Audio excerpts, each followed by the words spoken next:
Hello there, and welcome to Sleep Orion. Perhaps you have had a long day, or maybe you simply enjoy drifting off while thinking about brave souls who ventured into the unknown rather than counting sheep. Either way, tonight's journey is for you. You do not need to do anything now but rest.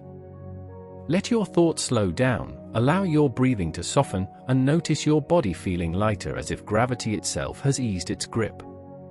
Tonight we travel back through time to follow the remarkable story of Amelia Earhart, a woman who looked up at the sky and saw not limits but possibilities. A woman who climbed into cockpits made of wood and fabric and metal, and flew higher and farther than anyone thought a woman could go. Her story is one of courage, determination, and mystery, a life that burned bright across the skies of America during an age when aviation was still young and dangerous and full of wonder. If you enjoy these gentle journeys, consider liking, subscribing, or sharing a thought below. It helps others find their way here too, one sleepy soul at a time. But for now, if you are ready, let us begin.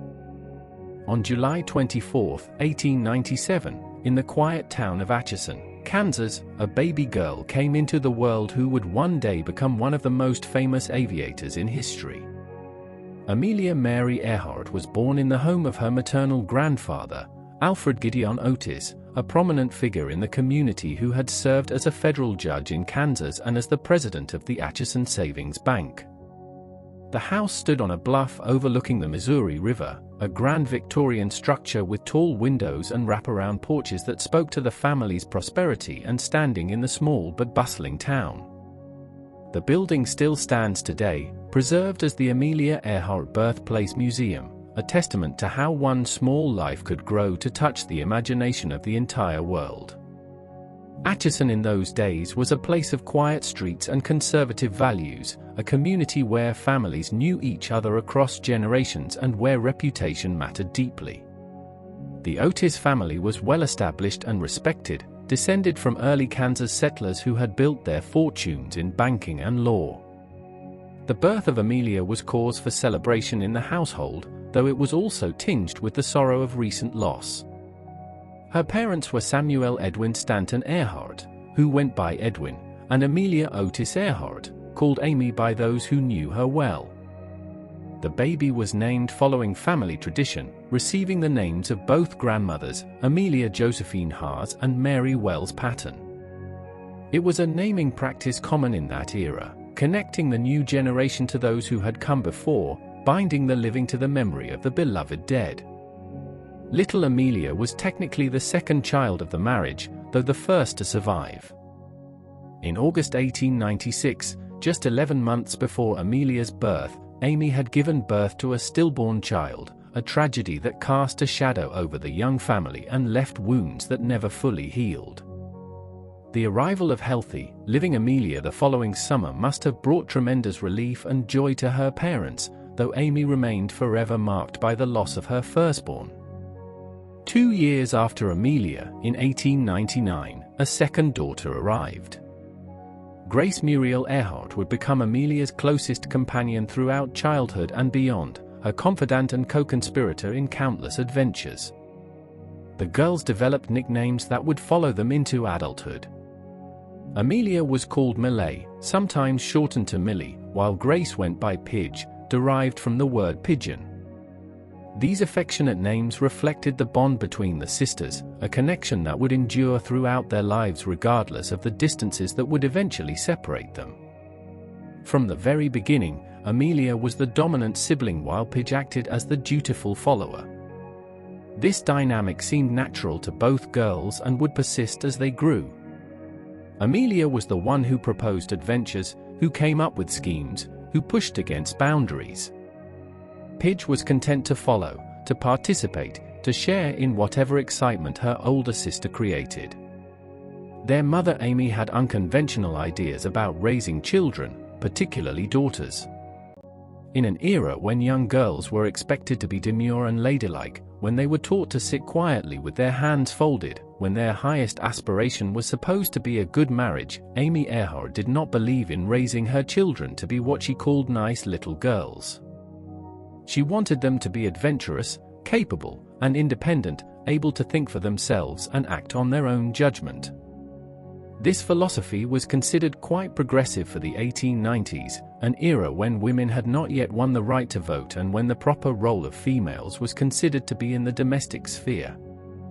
Amelia Earhart had her own regrets about opportunities she had missed, adventures she had foregone in favor of convention, and she was determined that her daughters would not be similarly constrained. She dressed the girls in practical clothing rather than the elaborate dresses that were fashionable for children of their class. She encouraged them to explore the outdoors rather than confining them to the house. She let them take risks that would have horrified more conservative mothers.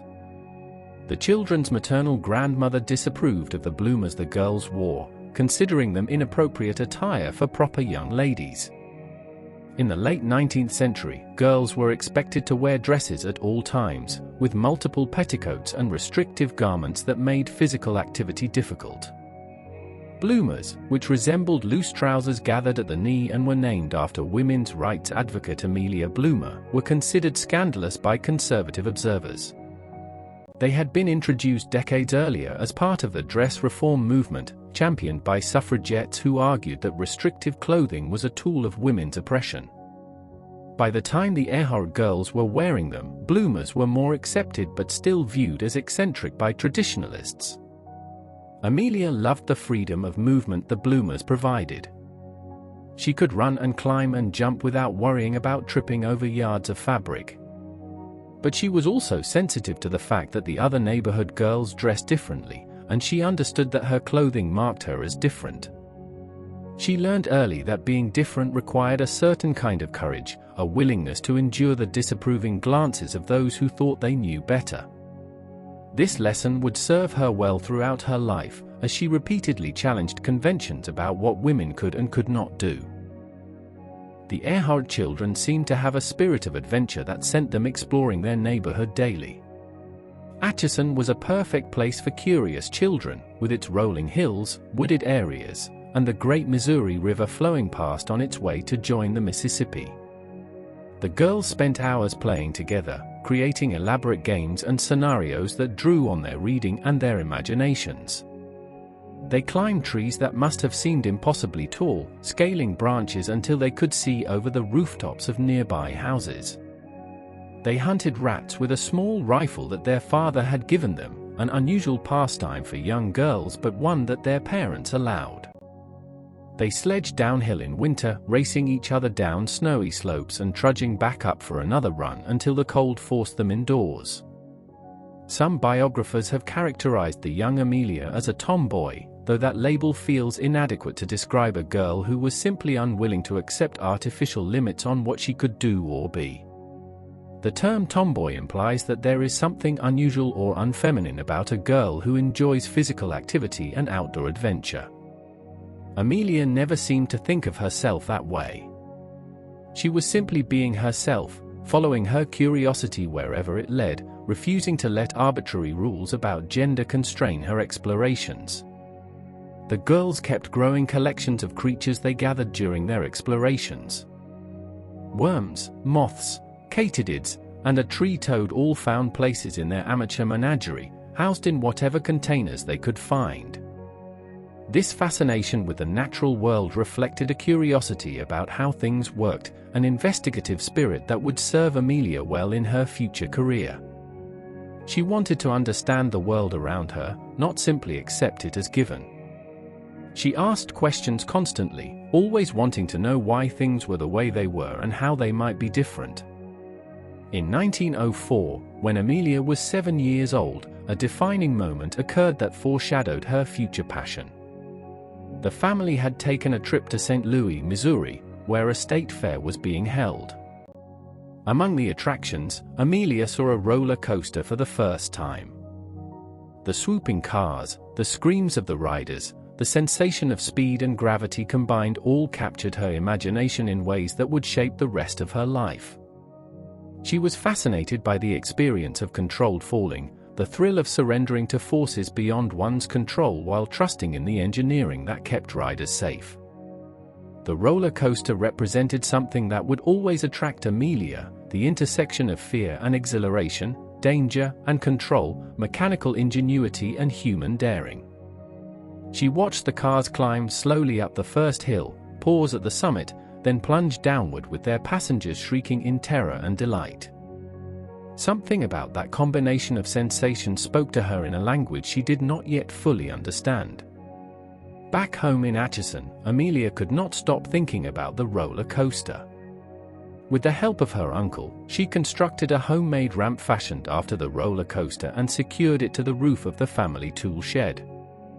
The ramp angled steeply downward, built from boards and rails, ending abruptly at the edge of the roof. The drop from roof to ground was significant, far enough to cause serious injury if the landing went wrong. But Amelia was not deterred by the danger. If anything, the risk made the project more exciting. She climbed in with a wooden box serving as her sled and launched herself down the ramp. The first flight was brief and violent. The box shot down the incline, flew off the edge of the roof, and crashed to the ground below. Amelia emerged from the wreckage with a bruised lip, a torn dress, and exhilarated eyes. Her mother might have expected tears, recriminations, perhaps a resolve to never do anything so foolish again. Instead, Amelia turned to her sister and said, "Oh Pidge, it is just like flying." That sensation, that feeling of being momentarily free from the earth, would stay with her forever. It was her first taste of what would become her life's greatest passion. In 1907, when Amelia was 10 years old, Edwin Earhart's job as a claims officer for the Rock Island Railroad led to a transfer to Des Moines, Iowa. This move marked the beginning of a more unsettled period in the family's life, as Edwin's career would become increasingly unstable over the coming years. The following year, at the Iowa State Fair in Des Moines, Amelia saw her first aircraft. Her father tried to interest his daughters in taking a flight on the rickety biplane that was offering rides, seeing it as an educational opportunity and perhaps hoping to thrill his adventurous daughter. But after looking at the machine with its rusty wire and wood construction, Amelia was unimpressed. "It was a thing of rusty wire and wood and not at all interesting," she later said, dismissing the contraption that represented one of humanity's greatest technological achievements. She asked if they could go back to the merry-go-round instead. At 10 years old, she could not yet see the potential that flying machines would hold. The aircraft of 1908 were crude and dangerous, barely more than powered kites, and to a child accustomed to the thrills of roller coasters and self-built flying machines, they must have seemed anticlimactic. The revelation of aviation's true wonder would come later, when she experienced flight from within the cockpit rather than as a spectator on the ground. During this period, while their parents settled into their new quarters in Des Moines, Amelia and Grace remained with their grandparents in Atchison. The girls received homeschooling from their mother and a governess, continuing their education in the familiar surroundings of their grandfather's house. Amelia later said she was exceedingly fond of reading and spent many hours in the large family library, surrounded by leather-bound volumes that opened windows onto worlds she had never seen. Books took her to places far beyond the Kansas prairie, introduced her to ideas and adventures that would shape her thinking throughout her life. She read voraciously, absorbing stories of exploration and discovery that planted seeds for her own future adventures. The great explorers, the scientists, the inventors, the adventurers of history all became her companions through the pages of books. In 1909, when the family was finally reunited in Des Moines, the Earhart children enrolled in public school for the first time. Amelia, now 12 years old, entered 7th grade. It must have been a significant adjustment, moving from the intimate setting of home education to the larger, more impersonal environment of public school. She had to learn to navigate the social hierarchies of childhood, the cliques and alliances that form among young people, the complex rules of belonging that no one explicitly teaches but everyone somehow knows. The Earhart family's finances seemed to be improving during this time. They acquired a new house, larger and more comfortable than their previous residence. They hired 2 servants, a sign of increasing prosperity that suggested Edwin's career was advancing. Edwin's work as a claims officer appeared to be going well, and the family could afford comforts that had previously been beyond their reach. But beneath this appearance of prosperity, trouble was brewing that would soon tear the family apart. Edwin Earhart had developed a drinking problem. His alcoholism grew steadily worse, affecting his work, his relationships, and his judgment. For a while, the family managed to conceal the problem from the outside world, maintaining the facade of respectability that was so important in their community. But eventually it became impossible to hide the truth. Edwin's drinking affected his performance at work, his reliability, his ability to maintain the professional relationships that were essential to his career.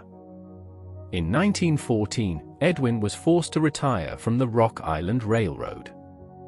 The euphemism of retirement barely concealed the reality: he had been fired because his alcoholism had made him unable to perform his duties. He attempted to rehabilitate himself through treatment, showing genuine desire to overcome his addiction, but the railroad never reinstated him. The door to his former career closed permanently, and with it, much of the family's financial security. Around this same time, Amelia's grandmother Amelia Otis died, leaving behind a substantial estate that should have provided for the family's future.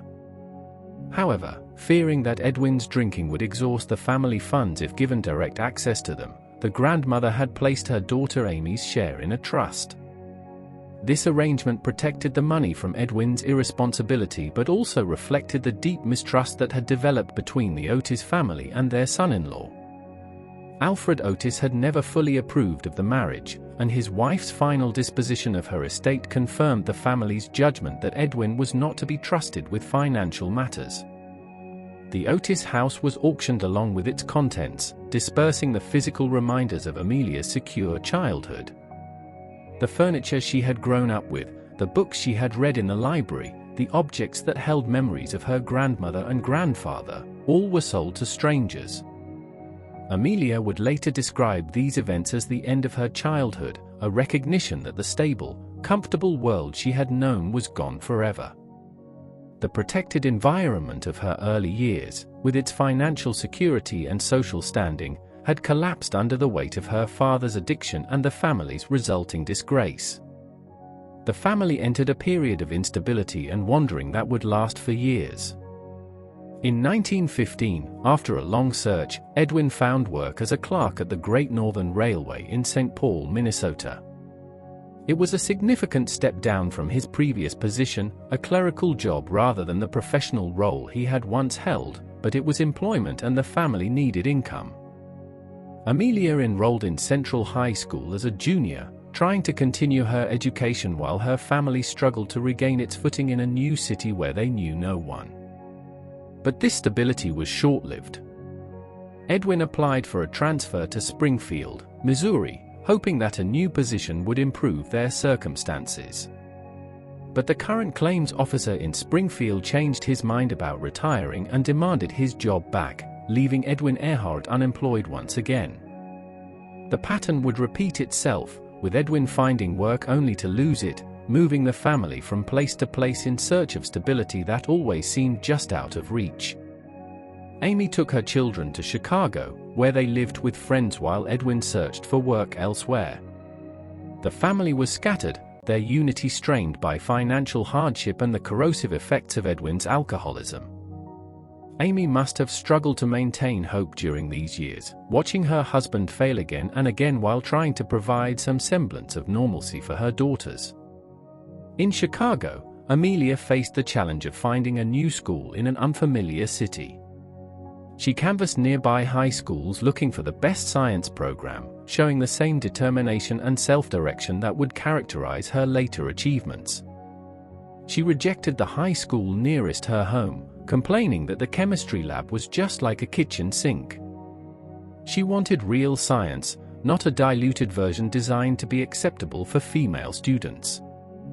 Even in adversity, Amelia refused to lower her standards or accept mediocrity.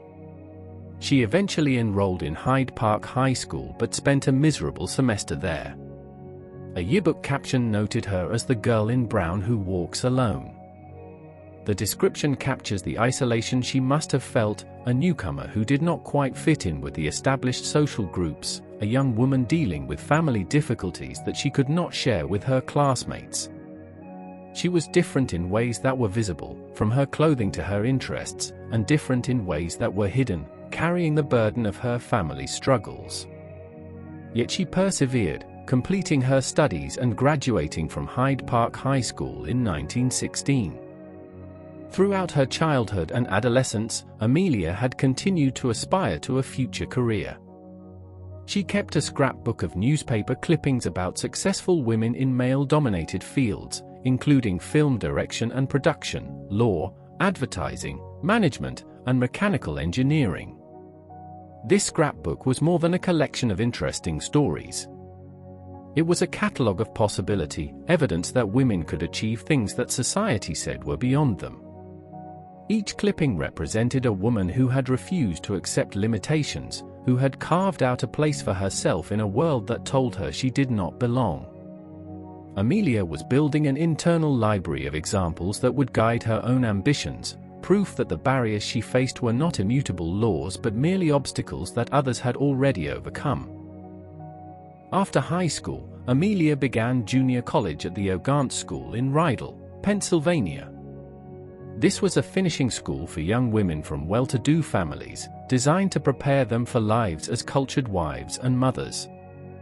The curriculum emphasized social graces, the arts, and the kind of superficial education considered appropriate for women of the upper middle class.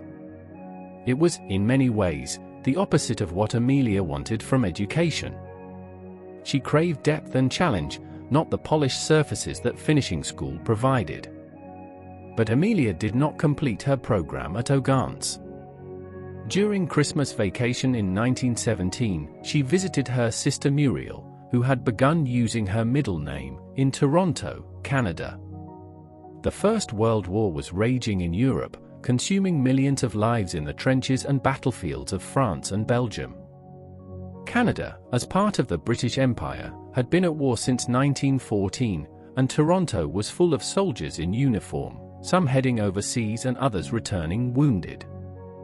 Amelia saw wounded soldiers returning from the battlefields, and the sight affected her deeply.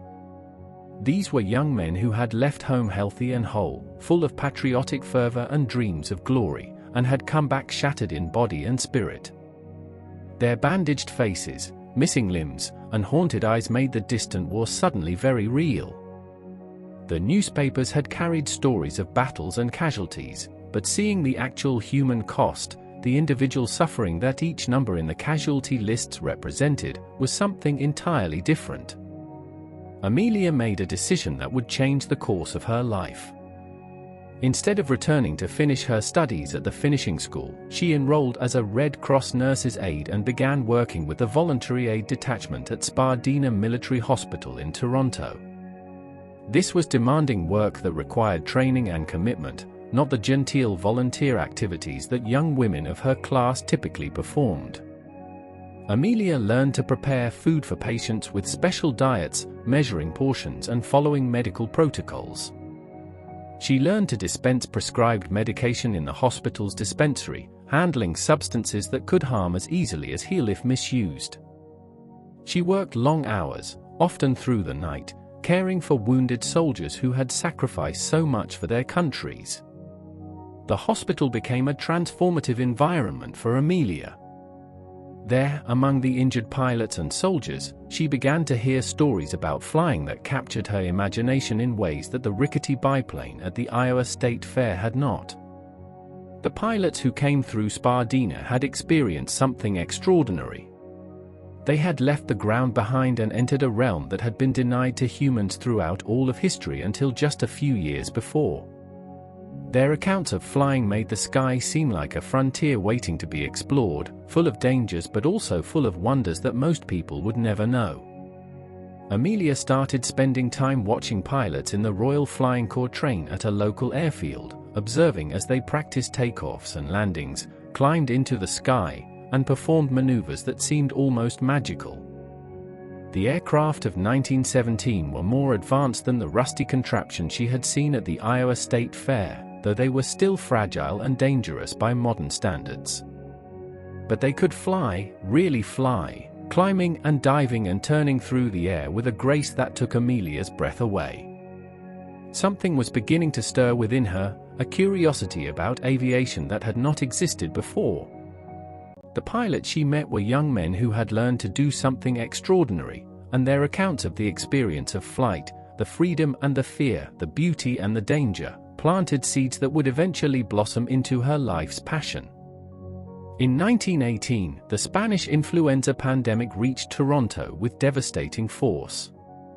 The virus spread rapidly through the crowded city, overwhelming hospitals and claiming lives at a terrifying rate. The pandemic would eventually kill more people than the war itself, sweeping across the world in waves that showed no respect for national borders or social class.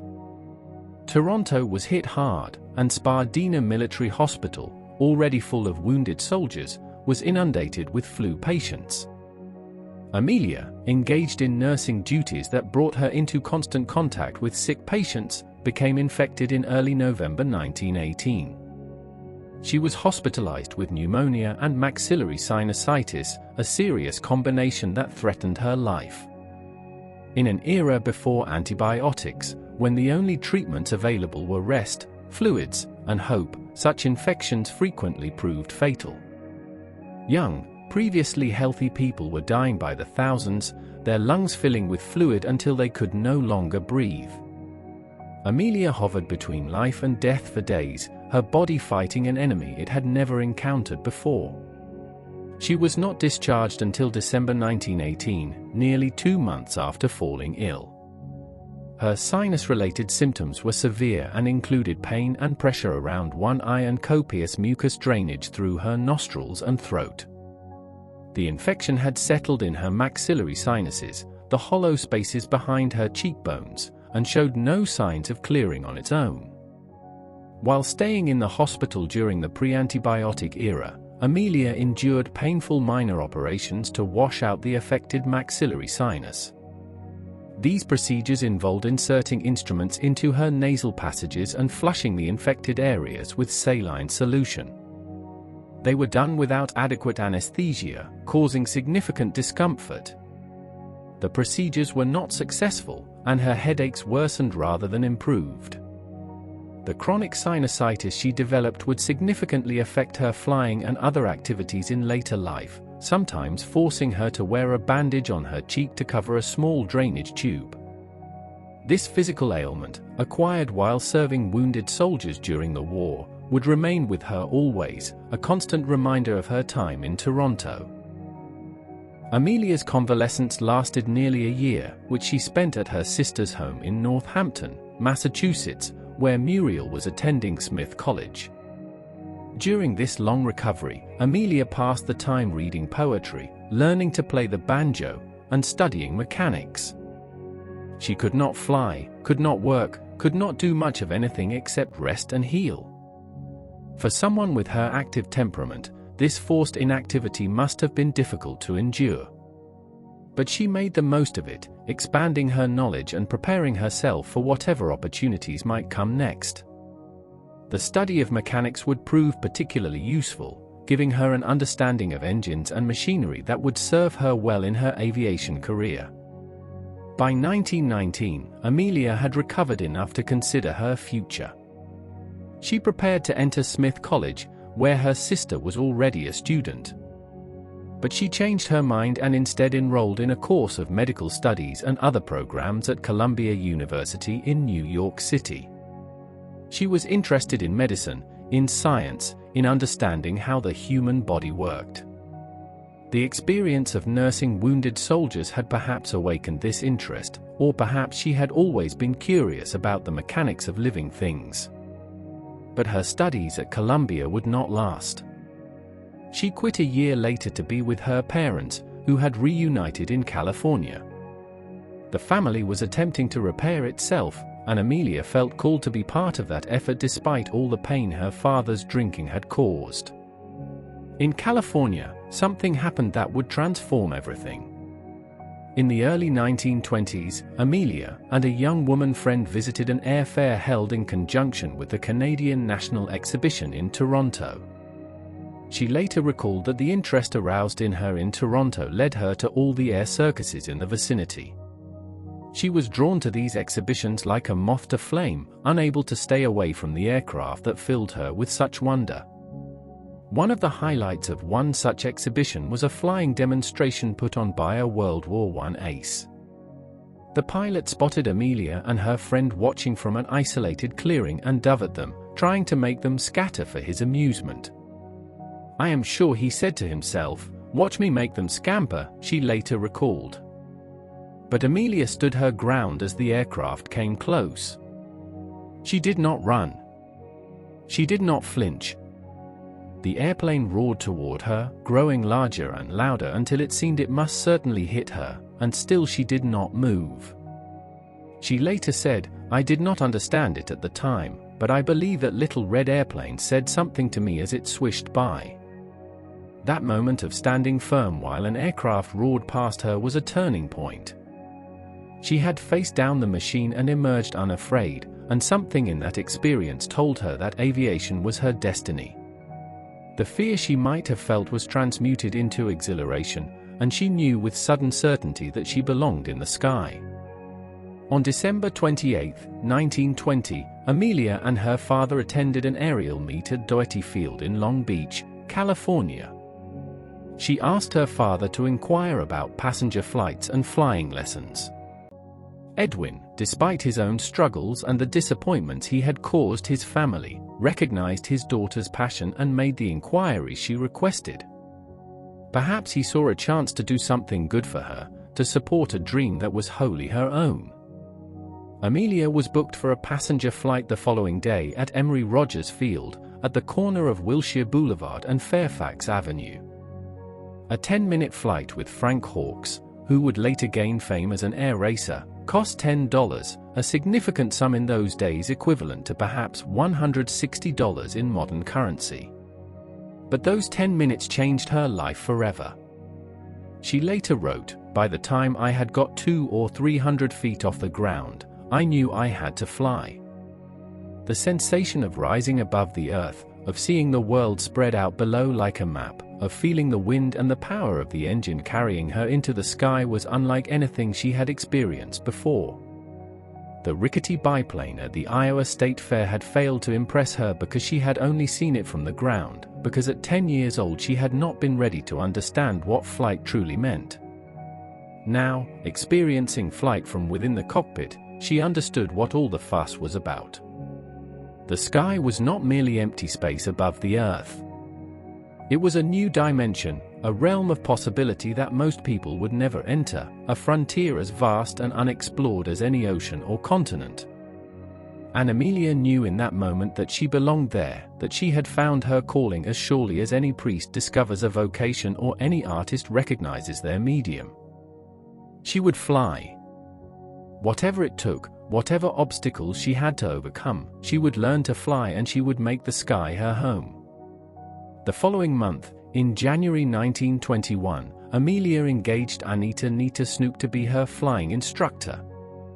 Nita Snook was a pioneering female aviator herself, one of the first women to run her own aviation business. She had graduated from the Curtis School of Aviation in Virginia and had worked as a barnstormer and test pilot. When Amelia approached her for lessons, Snook saw in the younger woman a kindred spirit, someone else who refused to accept that aviation was for men only. The initial contract was for 12 hours of instruction at a cost of $500, a substantial sum that represented months of savings for Amelia. Working at a variety of jobs, including photographer, truck driver, and stenographer at the local telephone company, she saved $1,000 for flying lessons. No job was beneath her dignity if it brought her closer to her goal. She photographed houses and families, drove trucks loaded with goods through Los Angeles traffic, and typed letters and reports in an office, all to earn the money that would buy her entry into the sky. Her first lesson took place on January 3, 1921, at Kinner Field on the west side of Long Beach Boulevard and Tweedy Road, in what is now the city of Southgate. Snook used a crash-salvaged Curtiss JN-4, known as a Canuck, for training. The aircraft had been damaged in a previous accident and repaired by Snook herself, who had the mechanical skills to keep older planes airworthy. It was not a new or elegant machine, but it flew, and that was what mattered. To reach the airfield, Amelia had to take a bus and then walk for miles. This tedious commute, repeated several times a week in all weather conditions, demonstrated her determination to learn to fly regardless of the obstacles in her way. Other students might have complained about the inconvenience or found excuses to skip lessons. Amelia showed up consistently, eager to absorb everything Nita Snook could teach her about the art and science of aviation. Amelia's mother provided part of the $1,000 stake against her better judgment. Amy Earhart was not convinced that flying was a suitable occupation for a young woman. The dangers were real and widely publicized in newspapers that regularly reported aviation fatalities. Pioneers died regularly in crashes, and the idea of her daughter taking up such a perilous pursuit must have been terrifying for a mother who had already lost so much. But Amy had raised her daughters to be independent and to follow their passions. She could not now forbid Amelia from pursuing hers, even if that pursuit filled her with maternal anxiety. Amelia cropped her hair short in the style of other female flyers. This was more than a fashion statement. Long hair could get tangled in equipment, caught in the wind of an open cockpit, or obscured vision at critical moments. The shortcut was practical, reducing hazards and making flying safer. But it also signified Amelia's commitment to aviation. She was not merely dabbling in flying as a hobby. She was becoming a pilot, adopting the appearance and habits of the profession she intended to join. 6 months later, in mid-1921, and against Snook's advice, Amelia purchased a second-hand Kinner Airster biplane painted a brilliant chromium yellow. She nicknamed it the Canary. The purchase was premature according to Snook, who thought Amelia needed more flight hours before owning her own aircraft. But Amelia was impatient to have her own plane, to be able to fly whenever she wanted rather than scheduling time in training aircraft that others also needed. The Canary became her prized possession, the physical embodiment of her dreams. After her first successful solo landing, a milestone for any pilot, she bought a new leather flying coat. This coat was standard equipment for pilots in an era of open cockpits, providing protection against the cold wind at altitude. Temperatures dropped rapidly as one climbed, and without proper clothing a pilot could become dangerously chilled, losing the fine motor control needed to operate the aircraft safely. But when Amelia wore the new coat to the airfield, she was subjected to teasing by the other pilots. The coat was too new, too pristine. It made her look like a novice who had bought the uniform without earning it. Real pilots had coats that were worn and stained, marked by hours in the cockpit, by oil splashes and weather exposure. So Amelia aged her coat deliberately, sleeping in it for 3 nights and staining it with aircraft oil until it looked properly worn and experienced. This small detail reveals something important about Amelia's character. She was not content with appearances. She wanted her coat to reflect actual experience, actual hours in the cockpit. She would earn her place among the pilots, not merely purchase it. On October 22, 1922, Amelia flew her Kinner Airster to an altitude of 14,000 feet, setting a world record for female pilots. This was her first official aviation record, the first of many that would follow throughout her career. Breaking this record demonstrated that she was not simply learning to fly for recreation or to pass the time. She was pushing herself to achieve at the highest levels, competing against other women pilots and against herself. The thin air at 14,000 feet posed significant challenges. The atmosphere contains less oxygen at high altitude, making it harder for both pilot and engine to function properly. The cold was intense, requiring heavy clothing and constant vigilance against frostbite. The aircraft itself behaved differently, responding more sluggishly to controls as the air density decreased. All of these factors tested Amelia's skills and her courage, and she passed the test triumphantly. She entered the record books for the first time, but certainly not the last. On May 16, 1923, Amelia became the 16th woman in the United States to be issued a pilot's license, number 6017, by the Federation Aeronautique Internationale. She had proven that she could fly, that she belonged in the sky alongside the men who had dominated aviation since the Wright brothers' first flight at Kitty Hawk 20 years before. The license was more than a piece of paper.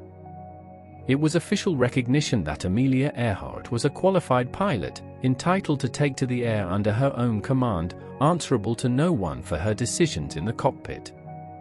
But life has a way of intervening in even the most promising journeys, and Amelia's path to fame would not be straightforward. Throughout the early 1920s, following a disastrous investment in a failed gypsum mine, the inheritance from Amelia's grandmother steadily diminished until it was exhausted. Her mother Amy, who had been administering the trust, could no longer provide financial support.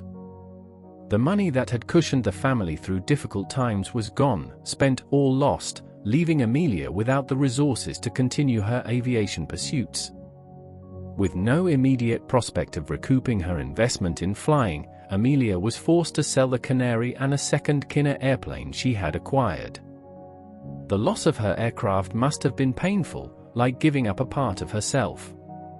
She bought a yellow Kissel Gold Bug Speedster, a two-seat automobile, and named it Yellow Peril. If she could not fly, at least she could drive something fast. The automobile was a compromise, a way to maintain some connection to speed and adventure even when the sky was temporarily out of reach.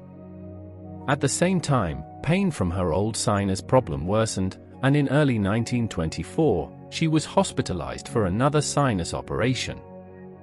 This operation, like the earlier ones in Toronto, was unsuccessful. The chronic condition that had begun during the Spanish flu pandemic continued to plague her, causing headaches and discomfort that would require management throughout her life. Following her parents' divorce in 1924, Amelia drove her mother in Yellow Peril on a transcontinental trip from California. They made stops throughout the western United States and traveled northward to Banff, Alberta, Canada. It was a journey of thousands of miles across varied terrain, a mother-daughter adventure that provided respite from the difficulties of their recent past. Their journey eventually ended in Boston, Massachusetts, where Amelia underwent another, more successful sinus operation. After recuperating, she returned to Columbia University for several months but was forced to abandon her studies and any further plans for enrolling at the Massachusetts Institute of Technology because her mother could no longer afford the tuition fees and associated costs. The dream of becoming a doctor or engineer faded, replaced by more immediate concerns about earning a living and establishing some kind of stable life. In 1925, Amelia found employment first as a teacher and then as a social worker at Denison House, a Boston settlement house that provided services to immigrants. This was meaningful work, helping families adjust to life in America, assisting those who were struggling with poverty and unfamiliar surroundings. She lived in Medford, Massachusetts, during this time and threw herself into the work with characteristic dedication. The settlement house movement was an important part of progressive-era reform, bringing educated volunteers into immigrant neighborhoods to provide education, healthcare, and social services. Amelia worked with families who faced challenges that made her own seem small by comparison, and the experience gave her perspective on what truly mattered in life. But even as she devoted herself to social work, Amelia never abandoned her love of aviation. She became a member of the American Aeronautical Society's Boston chapter and was eventually elected its vice president. She flew out of Denison Airport in Quincy, helped finance the airport's operation by investing a small sum of money, and in 1927 flew the first official flight out of Denison Airport. She worked as a sales representative for Kinner Aircraft in the Boston area and wrote local newspaper columns promoting flying. As her local celebrity grew, Amelia made plans to launch an organization for female flyers. She was becoming a recognized figure in the aviation community, someone whose opinions mattered and whose example inspired others. She had not given up on her dreams, merely deferred them while she worked and saved and waited for the opportunity that would allow her to pursue them fully. Then came the call that would change everything. In early 1928, inspired by Charles Lindbergh's successful solo transatlantic flight the previous year, an American heiress named Amy Phipps Guest announced her intention to become the first woman to cross the Atlantic by air. Guest was the daughter of philanthropist and Andrew Carnegie's business partner Henry Phipps Jr., one of the wealthiest families in America. She was living in London with her husband, former British Air Minister Frederick Guest, and had the wealth and connections to make such an ambitious project possible. Using her resources and social network, Guest assembled a team of aviation professionals to support her endeavor. She hired pilot Wilma Stultz from Williamsburg, Pennsylvania, to lead the flight. In March 1928, Stultz had made headlines for completing the first non-stop flight from New York to Havana. He was an experienced aviator with a reputation for skill and courage under pressure. She also recruited mechanic and co-pilot Louis Gordon from Collin County, Texas. For the aircraft, she acquired a Fokker F.VIB trimotor from famed explorer Commander Richard E. Byrd. The plane was a trimotor, with 3 engines providing redundancy in case one failed over the ocean. She named it Friendship to honor the special relationship between the United States and Great Britain. However, when Amy Guest's family learned of her plans, they reacted with alarm that bordered on panic. Her sons, Winston and Raymond, even threatened to quit Yale and Cambridge respectively if she went through with the flight. The Atlantic crossing had already claimed several lives in the year since Lindbergh's success, as other aviators tried to replicate his achievement. The thought of their mother risking her own life in such a dangerous venture was more than the young men could bear. Under family pressure, Guest reluctantly gave up her dream of making the flight herself. But she remained determined to see a woman achieve the milestone. Instead of flying, she resolved to sponsor the project and began searching for what she called the right sort of girl. The candidate would need to be a pilot, well-educated, well-mannered, physically attractive, and American. Guest wanted someone who would represent American womanhood well on the international stage, someone whose accomplishment would inspire other women while meeting the public's expectations for femininity and respectability. In April 1928, George Palmer Putnam, the publicist and publisher of Charles Lindbergh's best-selling autobiography We, heard about the planned transatlantic attempt. He was intrigued by the potential for publicity and asked his friend Captain Hilton Rayleigh to investigate. Rayleigh found Wilma Stultz and learned about Amy Guest and the purpose of the newly outfitted seaplane Friendship. Putnam and Rayleigh took on the task of finding the right sort of girl on Amy Guest's behalf. Rayleigh reached out to his friend Rear Admiral Reginald Belknap in Boston. After hearing the criteria, Belknap immediately replied, "Call Denison House and ask for Amelia Earhart." The Admiral knew of Amelia's reputation in local aviation circles, her education, her work with immigrants, and her personal qualities. She seemed to fit every criterion that Amy Guest had established. Upon receiving Rayleigh's call, Amelia was initially skeptical. She thought it might be a prank or some kind of elaborate joke. But she agreed to meet him at his office. The moment she arrived, Rayleigh was convinced he had found the right woman. Her resemblance to Charles Lindbergh was striking, with similar features and coloring that would later earn her the nickname Lady Lindy from the press. She had the education, the manners, the appearance, and crucially, she was a pilot who understood aviation. Almost immediately, Rayleigh asked her, "How would you like to be the first woman to cross the Atlantic?" Amelia later wrote, "Under the circumstances, I could not say no." However, she had conditions before accepting the invitation. She made it clear that the role of a mere passenger held no appeal to her. She wanted the opportunity to take her turn at the controls. Although she lacked experience with multi-engine aircraft and non-visual instrument flying, it was agreed that, weather permitting, she would be allowed to pilot the aircraft for a portion of the journey. It was written into her flight contract that Earhart would hold the title of commander aboard the Friendship. She was granted final authority over all matters of policy, procedure, personnel, and any other issues that might arise during the mission. Even though she would not be flying the aircraft for most of the journey, she would be in charge, making the decisions that could mean the difference between success and disaster. The preparations for the flight were extensive and conducted in secrecy to prevent rival teams from stealing their thunder. The Friendship was outfitted with additional fuel tanks to extend its range. Navigation equipment was checked and rechecked. Weather patterns over the Atlantic were studied, and potential landing sites in Europe were identified. The crew waited for favorable conditions, knowing that a wrong decision about weather could prove fatal. Other pilots had died trying to cross the Atlantic, and no one wanted to add their names to that list. On June 3, 1928, after 3 unsuccessful attempts to take off from the Jeffries Yacht Club in East Boston, the crew of the Friendship made critical adjustments to reduce weight. 6 5-gallon cans of fuel were unloaded, and backup pilot Lou Gower voluntarily stepped down from the crew to further lighten the aircraft. Every pound mattered when trying to lift a heavily fueled aircraft off the water. The 4th attempt proved successful. After 67 tense seconds, the Friendship lifted off the water and climbed steadily, heading north on the first leg of its transatlantic journey to Trepassey, Newfoundland.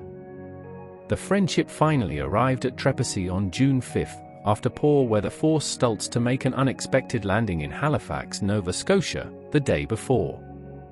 Amelia later described the arrival at Trepassey as chaotic, likening it to a rodeo, with maritime cowboys in small boats aggressively vying to tow the plane, nearly entangling it in ropes and knocking crew member Slim Gordon into the water. The small harbor town was not prepared for the arrival of famous aviators, and the local response was enthusiastic but thoroughly disorganized. Stranded by relentless gales, dense fog, and mechanical setbacks, the crew endured nearly 2 weeks of frustrating delays.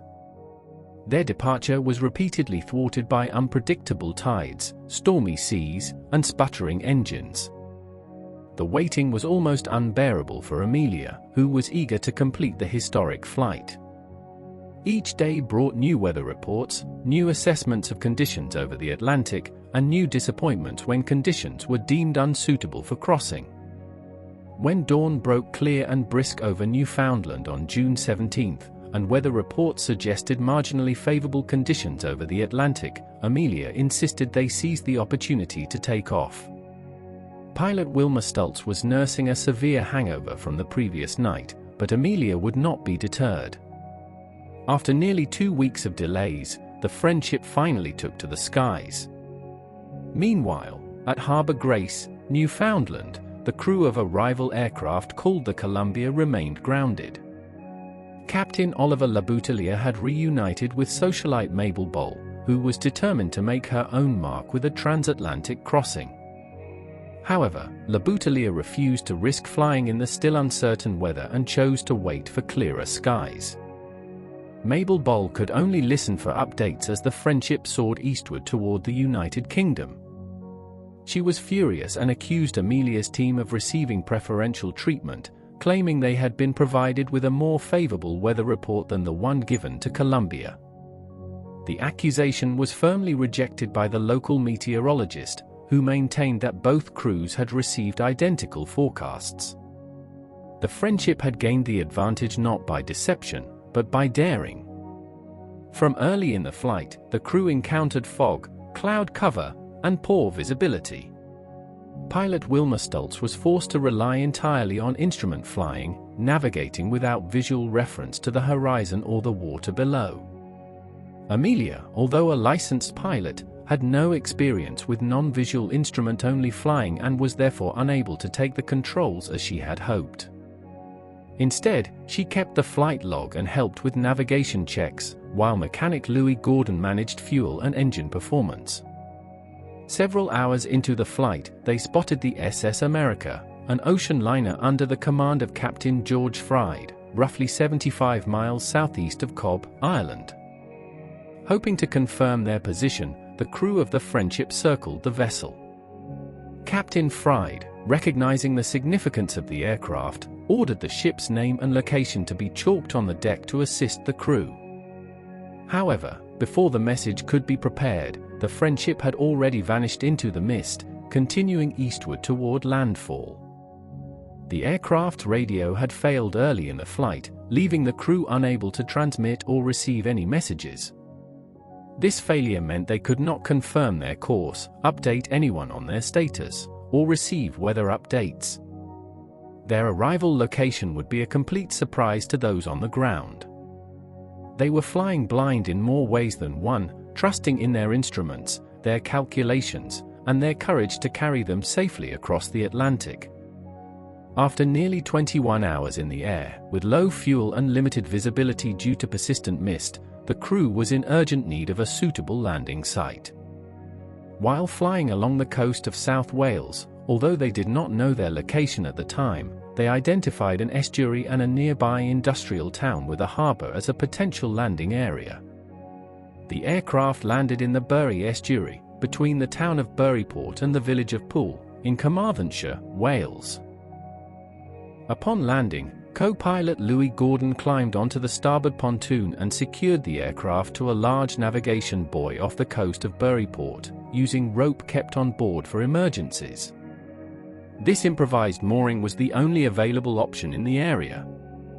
Despite their arrival following a transatlantic flight, the initial local response was minimal.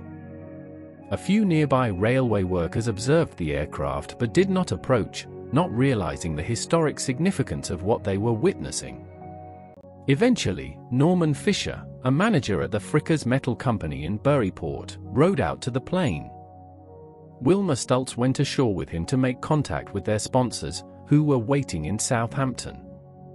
The original intention had been to refuel in the estuary and continue the journey to Southampton, where the cruise sponsors, including Captain Hilton Rayleigh and Amy Phipps Guest, were assembled.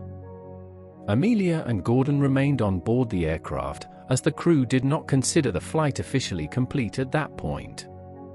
Several small boats approached during this time, but Amelia declined to go ashore, intending to do so only if the flight continued as planned. Later that day, Captain Rayleigh arrived in Buryport by seaplane, accompanied by Alan Raymond, a reporter for the New York Times. Following discussions regarding the aircraft's fuel status, the challenging tidal conditions, and ongoing poor visibility, the decision was made to take the Friendship to Buryport Harbour. It was there, in the small Welsh harbour town, that Amelia's transatlantic journey officially concluded, securing her place in history as the first woman to cross the Atlantic by air. As the world's press descended on Buryport, Amelia attracted the majority of public and media attention. Though she consistently emphasized that the primary credit belonged to the pilots who had actually flown the aircraft, she became the focus of celebration and curiosity. When interviewed after coming ashore, she remarked, "Bill did all the flying, had to. I was just baggage, like a sack of potatoes. Maybe someday I will try it alone." That final sentence hinted at ambitions that would drive her for the next 4 years. The Friendship departed Buryport Harbour the next morning, beginning the final leg of its journey to Southampton. Among the spectators that morning was Sir Arthur Whitton Brown, who alongside John Alcock had completed the first non-stop transatlantic flight in 1919. Living in nearby Swansea, Brown had travelled to Buryport with his family to congratulate Amelia and present her with a bouquet of flowers. A boat was dispatched to carry him out to the Friendship, but unaware of his approach, the crew had already begun their departure. A potentially historic meeting between the first man and the first woman to cross the Atlantic non-stop by air was narrowly missed. At Southampton, the Friendship crew was met by enthusiastic crowds. Among those welcoming them was Amy Phipps Guest, the flight's principal sponsor and owner of the Friendship. It was the first time Guest and Amelia met in person. The media attention was overwhelming. Photographers shouted for poses, reporters pushed forward with questions, and curious onlookers pressed against the barriers. Amelia had become an instant celebrity, her name known around the world. Upon returning to the United States, Amelia and the crew of the Friendship were met with widespread acclaim. On July 6, 1928, they were honored with a ticker-tape parade along the Canyon of Heroes in New York City, a traditional celebration reserved for national heroes. Thousands lined Broadway to celebrate the first successful transatlantic flight by a woman. Shortly after, the crew was received at the White House by President Calvin Coolidge, who formally recognized their achievement. Amelia became the focus of particular public and media attention. Despite her limited role as a passenger during the flight, her status as the first woman to cross the Atlantic by air captured the imagination of the American public. Her modesty and charisma further endeared her to the public, and her fame quickly surpassed that of her fellow crew members. When the press dubbed her Lady Lindy because of her physical resemblance to Charles Lindbergh, she accepted the nickname with grace, even though she knew she had not yet earned comparison to the great aviator through her own achievements. That would come later. The flight marked the beginning of Amelia's rise to international prominence. With the help of publisher and publicist George Palmer Putnam, she began a successful lecture tour and endorsed various products. Despite her own insistence that the credit belonged to the pilots, her visibility in the media helped redefine public perceptions of women in aviation and paved the way for her subsequent achievements. She later authored a book about the flight titled 20 Hours, 40 Minutes, Our Flight in the Friendship. The title referenced the duration of the transatlantic journey, although according to the flight log that Amelia herself maintained, the actual flight time was 20 hours and 49 minutes. The book was well received and added to her growing reputation as both an aviator and a writer who could communicate the experience of flying to those who would never leave the ground. The marketing campaign by both Amelia and Putnam was successful in establishing what would be called the Earhart mystique in the public consciousness. Rather than simply endorsing products, Amelia became involved in the promotions, especially in women's fashions. The active living lines that were sold in stores such as Macy's were an expression of Amelia's new image. Her concept of simple, natural lines matched with wrinkle-proof, washable materials was the embodiment of a sleek, purposeful, but feminine persona. Celebrity endorsements helped Amelia finance her flying, allowing her to pursue her true passion while maintaining public visibility. Amelia accepted a position as associate editor at Cosmopolitan magazine and used it to campaign for greater public acceptance of aviation, especially focusing on the role of women entering the field. In 1929, Transcontinental Air Transport appointed Amelia and Margaret Bartlett Thornton to promote air travel, particularly for women. She was not content to be merely a celebrity. She wanted to use her platform to change attitudes and expand opportunities for women in aviation and beyond. In August 1928, Amelia became the first woman to fly solo across the North American continent and back. This achievement, accomplished shortly after the transatlantic flight, demonstrated that her ambitions went far beyond being a passenger. Her piloting skills and professionalism gradually grew, and she was acknowledged by experienced professional pilots who flew with her. General Lee Wade, who flew with Amelia in 1929, said, "She was a born flyer, with a delicate touch on the stick." Amelia made her first attempt at competitive air racing in 1929 during the first Santa Monica to Cleveland Women's Air Derby. This race, which left Santa Monica, California, on August 18 and arrived at Cleveland, Ohio, on August 26, was nicknamed the Powder Puff Derby by Will Rogers. During the race, Amelia settled into fourth place in the heavy planes division. At the second-to-last stop at Columbus, Amelia's friend Ruth Nichols, who was in third place, had an accident. Her aircraft hit a tractor and flipped over, forcing her out of the race. At Cleveland, Amelia was placed third in the heavy division. During this period, Amelia became involved with the 99s, an organization of female pilots providing moral support and advancing the cause of women in aviation. In 1929, following the Women's Air Derby, Amelia called a meeting of female pilots. She suggested the name based on the number of charter members, 99 women who answered the call. Amelia became the organization's first president in 1931, serving until 1933.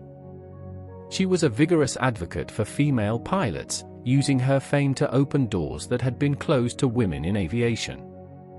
When the 1934 Bendix Trophy race banned women from competing, Amelia refused to fly screen actor Mary Pickford to Cleveland to open the race in protest.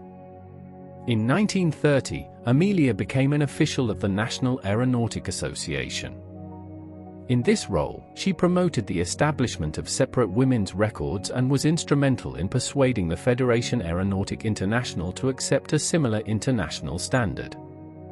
On April 8, 1931, Amelia set a world altitude record of 18,415 feet flying a Pitcairn PCA-2 autogyro she borrowed from the Beechnut Chewing Gum Company.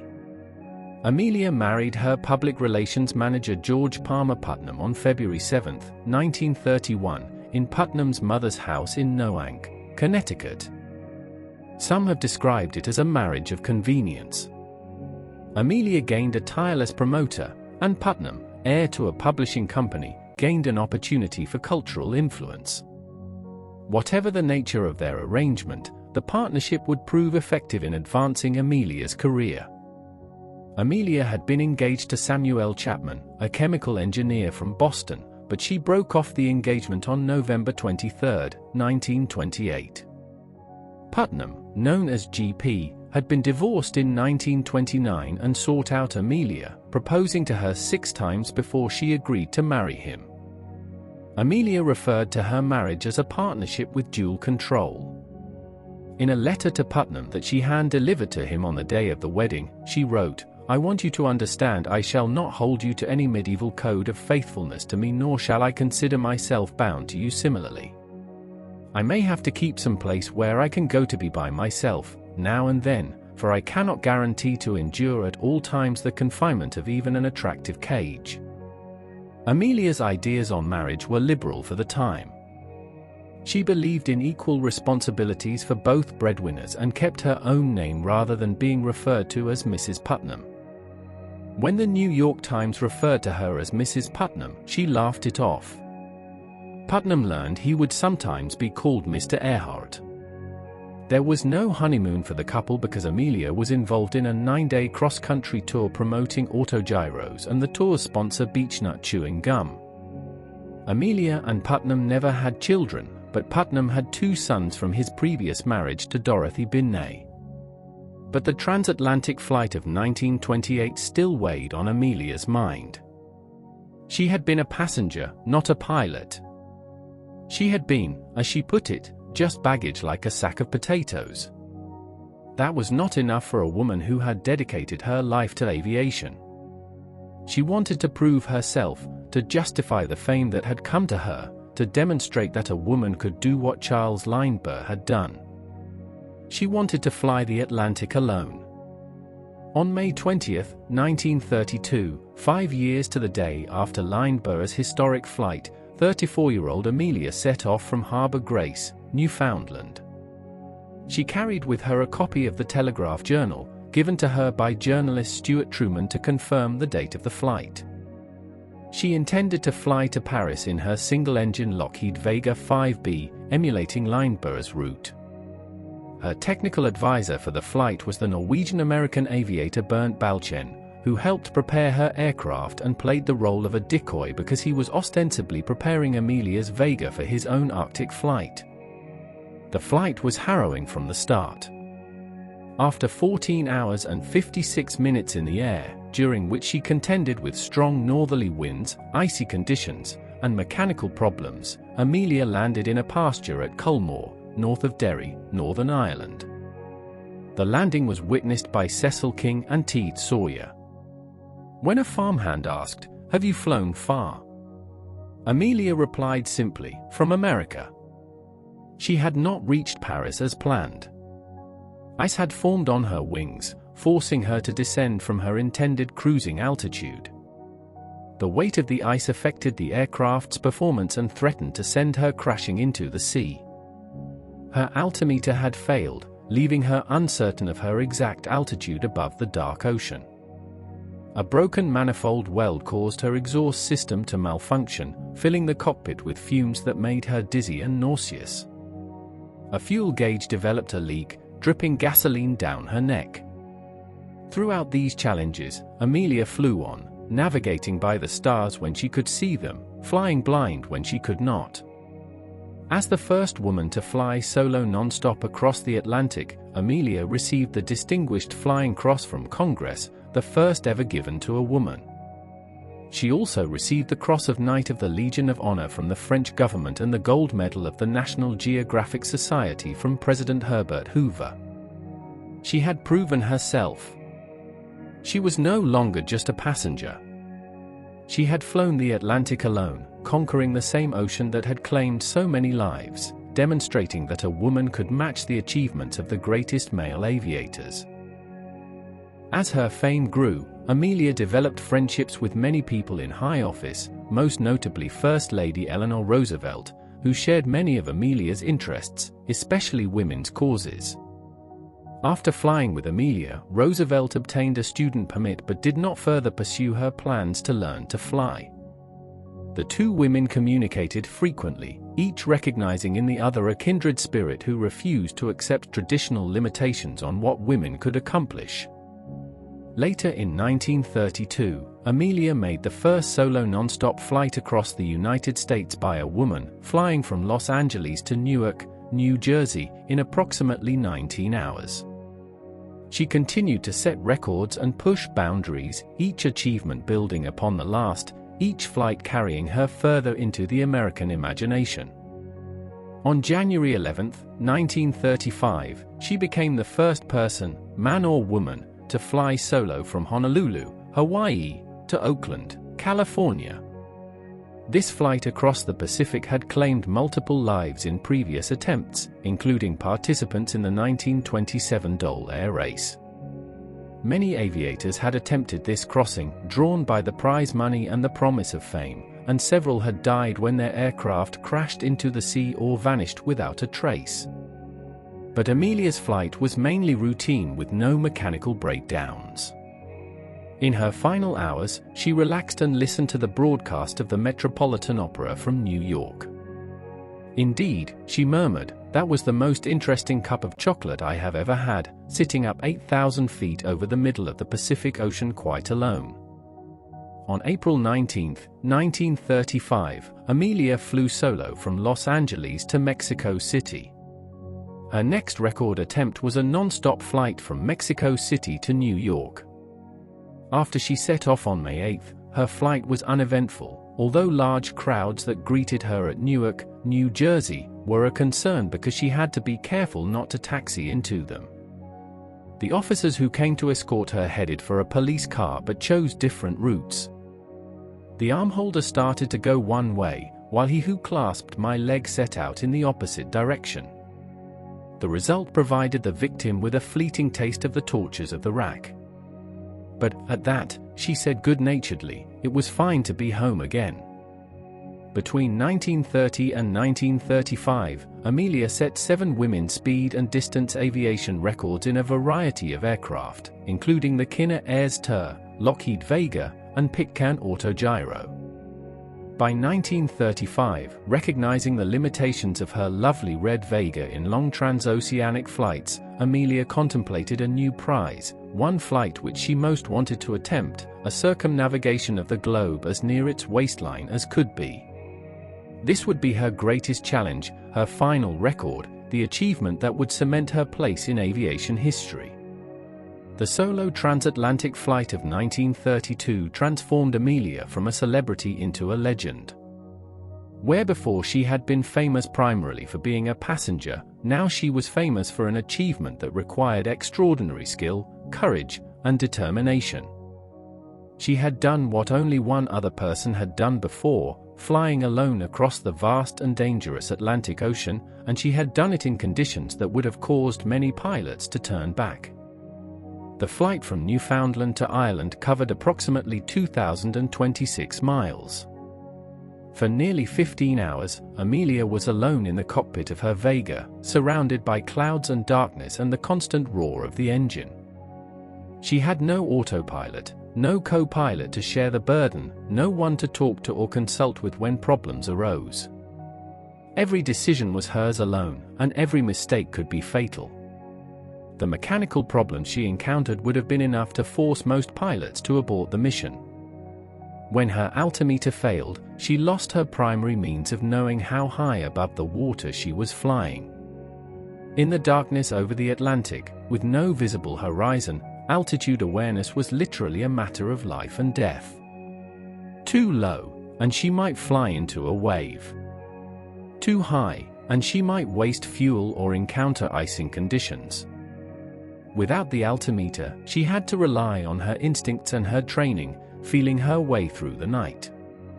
The ice that formed on her wings was particularly dangerous.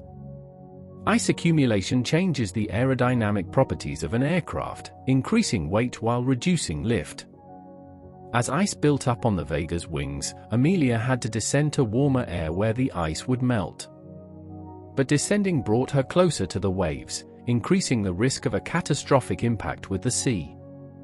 She spent much of the night yo-yoing between altitudes, climbing until ice formed and then descending until it melted, never finding a safe, ice-free level.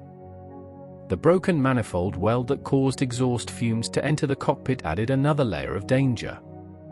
Carbon monoxide poisoning can cause drowsiness, confusion, and impaired judgment, exactly the symptoms a pilot cannot afford on a long solo flight. Amelia had to manage her exposure to the fumes while continuing to fly the aircraft, making adjustments to her route and altitude while fighting the effects of the poisonous gas. The fact that she completed the flight successfully despite this hazard speaks to her extraordinary resilience and determination. And then there was the leaking fuel gauge, dripping gasoline down her neck throughout the flight. Beyond the discomfort, this represented a fire hazard of the first order. Aviation gasoline is highly flammable, and a single spark could have transformed the cockpit into an inferno. Amelia flew on with gasoline soaking her clothing, aware that any electrical malfunction could turn her aircraft into a fireball. When dawn finally broke over the Atlantic, Amelia found herself approaching the coast of Ireland. She had planned to fly to Paris, following Lindbergh's route, but the problems she had encountered made that impossible. Her fuel was running low, and she needed to land as soon as possible. When she spotted the green fields of Northern Ireland below her, she began looking for a suitable landing site. She chose a pasture near the village of Culmore, just north of the city that was then called Londonderry and is now known as Derry. The field was owned by farmer James Gallagher, who was understandably surprised to see an aircraft descending toward his property on that May morning. His farmhands, Dan McCallion and others, watched in amazement as the Silver Vega touched down on Irish soil. When one of the farmhands approached the aircraft and asked if she had flown far, Amelia's reply, "From America," became one of the most famous understatements in aviation history. She had just completed one of the most dangerous solo flights ever attempted, crossing an ocean that had claimed dozens of lives, and she summed it up in two simple words. The news of Amelia's achievement spread rapidly around the world. Within hours, reporters were converging on the small Irish village, and Amelia found herself the center of international attention. She was invited to meet with dignitaries, politicians, and royalty. In London, she was received by the Prince of Wales, later King Edward VIII, and then the Duke of Windsor, and other members of the British establishment. In Paris, she was honored by the French government. Everywhere she went, crowds gathered to see the woman who had flown alone across the Atlantic. The recognition she received was unprecedented for a female aviator. The Distinguished Flying Cross from the United States Congress was particularly significant because it was the first time the award had been given to a woman. The Cross of Knight of the Legion of Honor from France and the Gold Medal of the National Geographic Society further cemented her status as one of the world's premier aviators. She had proven beyond any doubt that women could accomplish the same feats as men in the demanding field of aviation. But the acclaim also brought challenges. Amelia became one of the most famous women in the world, and with that fame came constant demands on her time and energy. She was expected to attend events, give speeches, pose for photographs, and represent both women and aviation to an eager public. George Putnam managed much of this celebrity, scheduling appearances and endorsements that kept Amelia in the public eye while also generating income to fund her flying. The commercial aspects of her career sometimes made her uncomfortable, but she recognized that they were necessary to support her true passion, flying. The years between 1932 and 1937 were the peak of Amelia's fame and achievement. She set record after record, each one adding to her legend. The transcontinental flight in 1932, the Hawaii to California flight in 1935, the Mexico City flights, the altitude records in the autogyro, all demonstrated her versatility and skill as a pilot. She was not content to rest on her laurels or to repeat achievements she had already accomplished.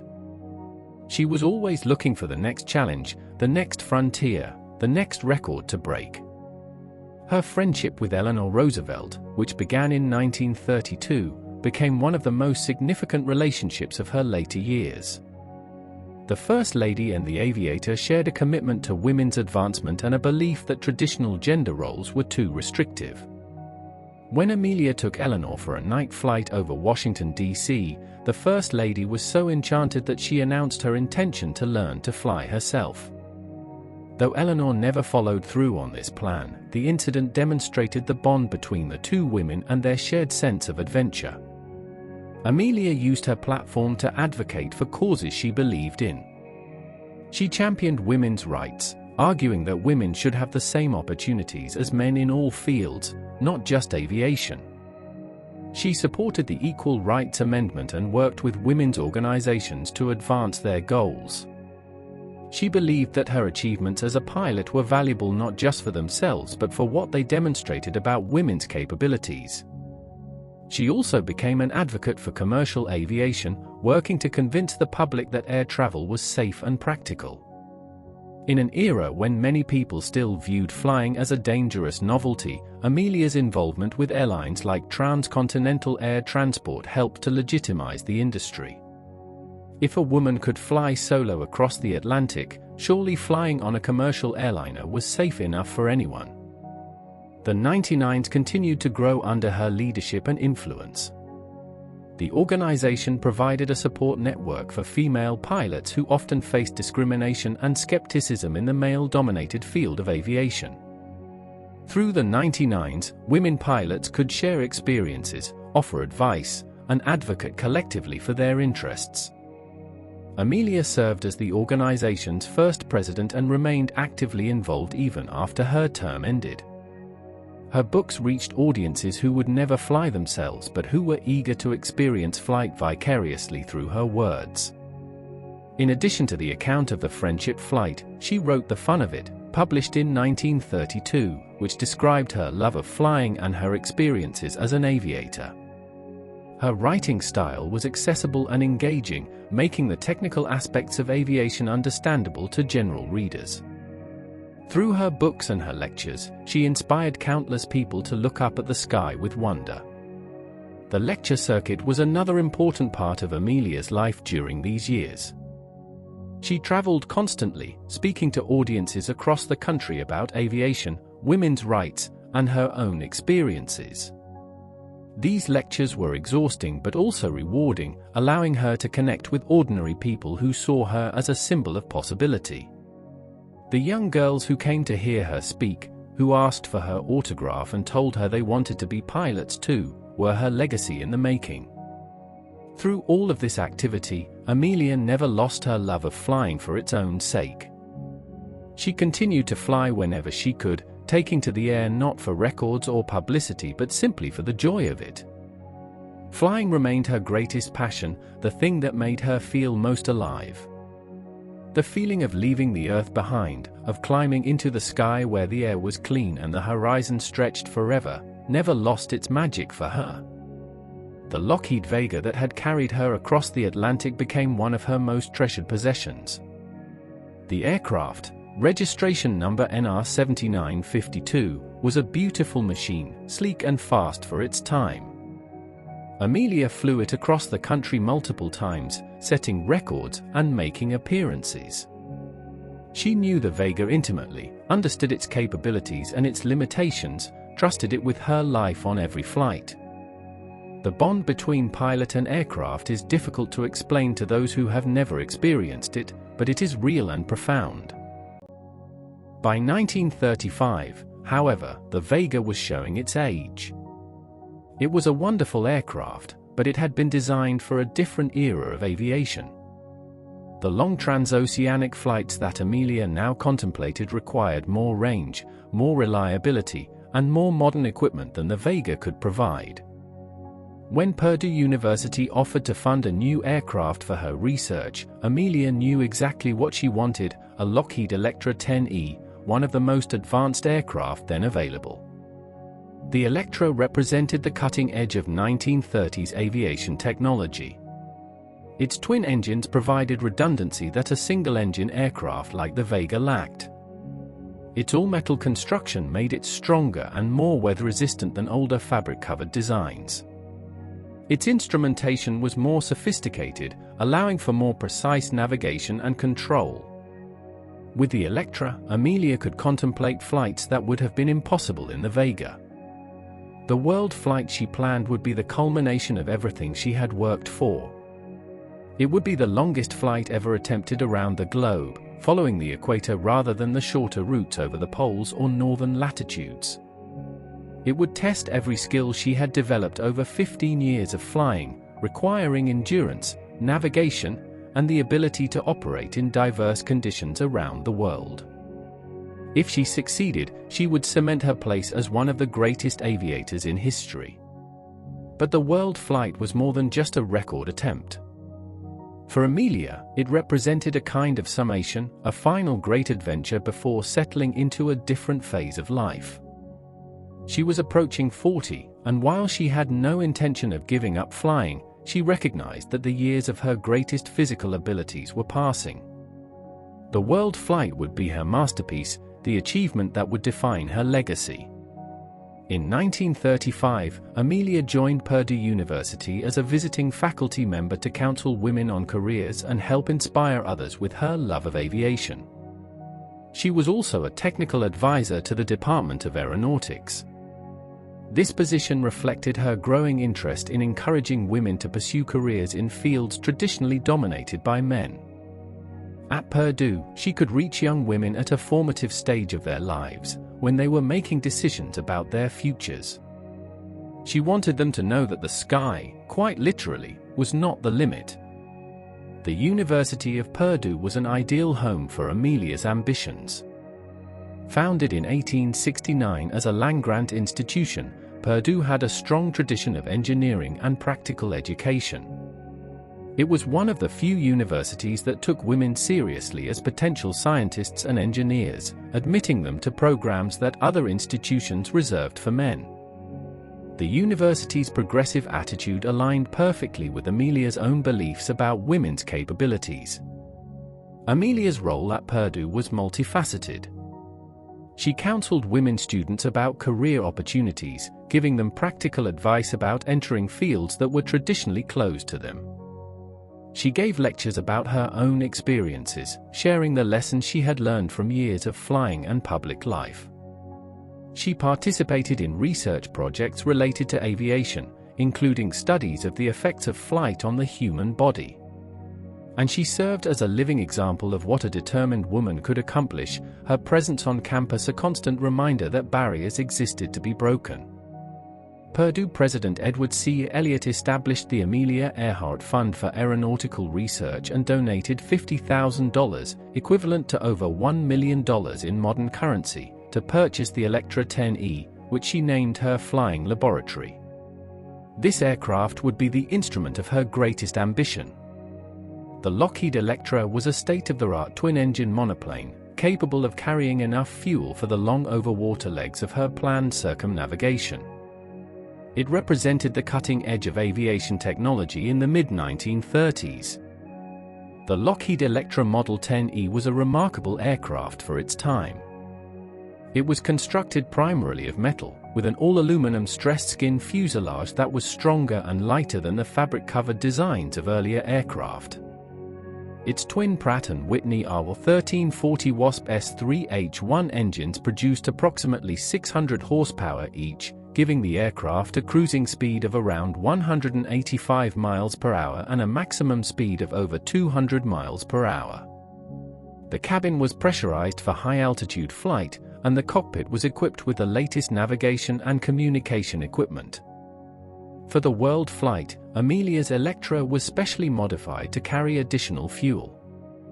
Extra tanks were installed in the fuselage, increasing the aircraft's range to approximately 4,000 miles under optimal conditions. This was essential for the long over-water legs of the journey, particularly the 2,500-mile flight from Lae, New Guinea, to Howland Island.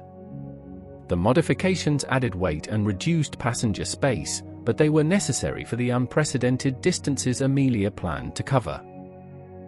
She referred to her plans for the world flight as my frosting on the cake and stated that she would spend her time on research projects for Purdue, including a study of the effects of flying on women. Amelia had no illusions about the dangers involved. Aviation was still a young and hazardous field. Pilots died with regularity, their aircraft failing or their judgment proving insufficient to the challenges they faced. But Amelia had always accepted risk as the price of adventure, and she was not about to stop now. The world flight was conceived as more than just a record attempt. Amelia envisioned it as a laboratory for studying the physiological and psychological effects of long-distance flying. She would monitor her own reactions to the stresses of extended flight, the effects of altitude changes, the challenges of crossing multiple time zones. The data she collected would contribute to the scientific understanding of aviation and help make future long-distance flight safer and more comfortable. In 1937, as Amelia approached her 40th birthday, she was ready to make a final statement flight, an endeavor that would represent the culmination of her remarkable career. She had been contemplating a round-the-world flight for some time, and now, with Purdue support and the Electra at her disposal, she could turn that dream into reality. The plan was to circumnavigate the globe along an equatorial route that had never been attempted before. The equatorial route was significant because it represented the longest possible circumnavigation. Previous around-the-world flights had taken shortcuts across northern latitudes, where the Earth's circumference is smaller. Amelia wanted to prove that the equator itself could be conquered by air, opening up new possibilities for aviation in the tropical regions of Africa, South America, and the Pacific. Planning for the flight was extensive and meticulous. Amelia and her team studied weather patterns along the proposed route, identifying the best times of year to fly each segment. They arranged for fuel and supplies to be positioned at stops around the world, coordinating with government officials and aviation authorities in dozens of countries. They prepared contingency plans for equipment failures, weather delays, and other emergencies. Nothing was left to chance that could be anticipated and planned for. To navigate across the vast stretches of Pacific Ocean that separated her planned stops, Amelia needed an expert navigator. She found one in Fred Noonan, a former Pan American Airways navigator who had extensive experience with transoceanic flight. Noonan had been instrumental in establishing Pan Am's flying boat routes across the Pacific, charting courses and developing navigation techniques for the long over-water legs. He was considered one of the finest aerial navigators in the world. Frederick Joseph Noonan was born on April 4, 1893, in Chicago, Illinois, to a family of Irish descent. His early life was marked by adventure and travel. At 17, he went to sea and sailed on several British ships. He served in the British Royal Navy on armed merchant ships during World War I and received certification as a ship's officer in 1917. After the war, he worked for several shipping companies, eventually transitioning to aviation when Pan American Airways hired him in 1930. Noonan's maritime background proved invaluable in his aviation career. The navigation techniques used at sea, particularly celestial navigation using the positions of the sun, moon, and stars, translated directly to aerial navigation. Noonan became expert at these methods, developing innovations that increased their accuracy and reliability. He could determine an aircraft's position to within a few miles using only a sextant, a chronometer, and his extensive knowledge of the heavens. At Pan Am, Noonan became the airline's principal navigation instructor and worked on the development of navigation techniques for long over-water flights. He helped pioneer the flying boat routes across the Pacific, including the China Clipper route from California to Manila. His expertise was invaluable for Amelia's planned flight, particularly the long legs across the Pacific where there would be no landmarks and little margin for navigational error. However, Noonan had left Pan Am under a cloud. He struggled with alcohol, and some accounts suggest he was dismissed from the airline because of his drinking. Whether this was true or merely rumor, Amelia was willing to give him a chance. She needed the best navigator available, and Noonan's skills were undeniable. Whatever his personal difficulties, he was a master of celestial navigation, capable of determining their position from the stars with remarkable precision. The decision to fly with Noonan was not made lightly. Amelia interviewed several potential navigators before selecting him. She was aware of the rumors about his drinking, but she also knew that no one else had his combination of experience and skill. The Pacific legs of the flight would be the most dangerous, and she wanted the best navigator she could find.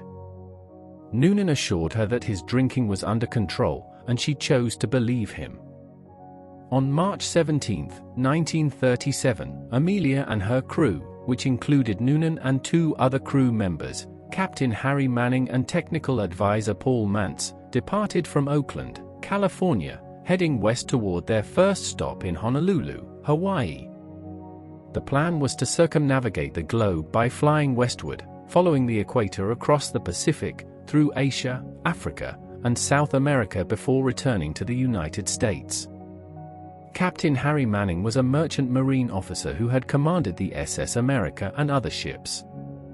He had offered to serve as navigator for the first leg of the flight, from Oakland to Hawaii.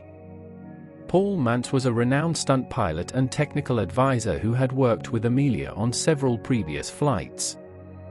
His expertise in aircraft performance and maintenance was invaluable for preparing the Electra for the demanding journey ahead. The first leg of the journey went smoothly. The Electra performed well, and the crew arrived in Honolulu without incident. But disaster struck during the takeoff from Luke Field, on Ford Island, Pearl Harbor, on March 20, 1937.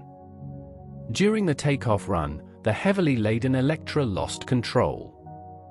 Some witnesses reported that a tire blew, while others believed Amelia lost directional control when the right landing gear collapsed. The precise cause of the accident has never been definitively established. Some experts believe that the heavy fuel load combined with a crosswind created aerodynamic forces that Amelia could not control. Others suggest that a mechanical failure in the landing gear initiated the accident. Whatever the cause, the result was catastrophic for the first attempt at the world flight. The aircraft ground-looped, spinning around on the runway as Amelia fought to regain control. The propellers were damaged, the wings were bent, the undercarriage was destroyed. The Electra was so badly damaged that it had to be shipped back to the Lockheed factory in Burbank, California, for repairs. The first attempt at the world flight had ended before it truly began. But Amelia was not deterred. She used the time during repairs to refine her plans and reduce her crew. When the Electra was ready to fly again, she had decided to attempt the circumnavigation with only Noonan as her navigator. Paul Mance would not accompany them, and Captain Manning had other commitments. The streamlined crew would mean more fuel could be carried, extending their range, but it would also mean more work for both Amelia and Noonan. Due to weather changes and other factors, the direction of the flight was also reversed. Instead of flying westward across the Pacific first, they would fly eastward, crossing the Atlantic and continuing around the globe to approach the Pacific from the Asian side. This meant the most dangerous leg of the journey, the long flight across the Central Pacific, would come at the end when both crew members would be exhausted from weeks of flying. On June 1, 1937, Amelia Earhart and Fred Noonan departed from Miami, Florida, in their rebuilt Lockheed Electra 10E, registration NR16020. The aircraft was a sleek, silver monoplane with twin Pratt & Whitney AW1340 Wasp S3H1 engines, each capable of producing approximately 600 horsepower and cruising at about 185 miles per hour. It had been stripped of unnecessary equipment to maximize fuel capacity, including the removal of a trailing wire antenna that would have aided radio communication. The removal of this antenna was one of several decisions that would later be questioned by investigators and historians. The trailing wire antenna would have allowed Noonan to receive radio signals for navigation purposes, but it required manually reeling out and was considered cumbersome. The decision to remove it seemed practical at the time but would prove fateful during the final leg of the journey. The first leg of the journey took them from Miami to San Juan, Puerto Rico.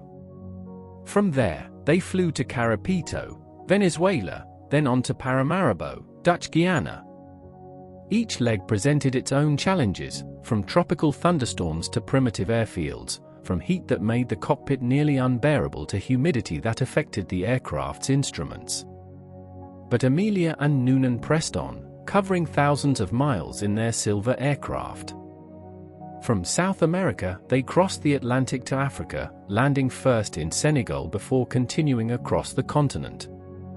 The flight across Africa took them through some of the most inhospitable terrain on Earth. They flew over the Sahara Desert, where an emergency landing would almost certainly be fatal. They navigated through storms that threatened to tear the aircraft apart. They dealt with heat, dust, and the constant strain of long hours in the cockpit. At each stop, Amelia sent dispatches back to the United States, describing their progress and the challenges they faced. These reports were published in newspapers, keeping the American public enthralled with the progress of her journey.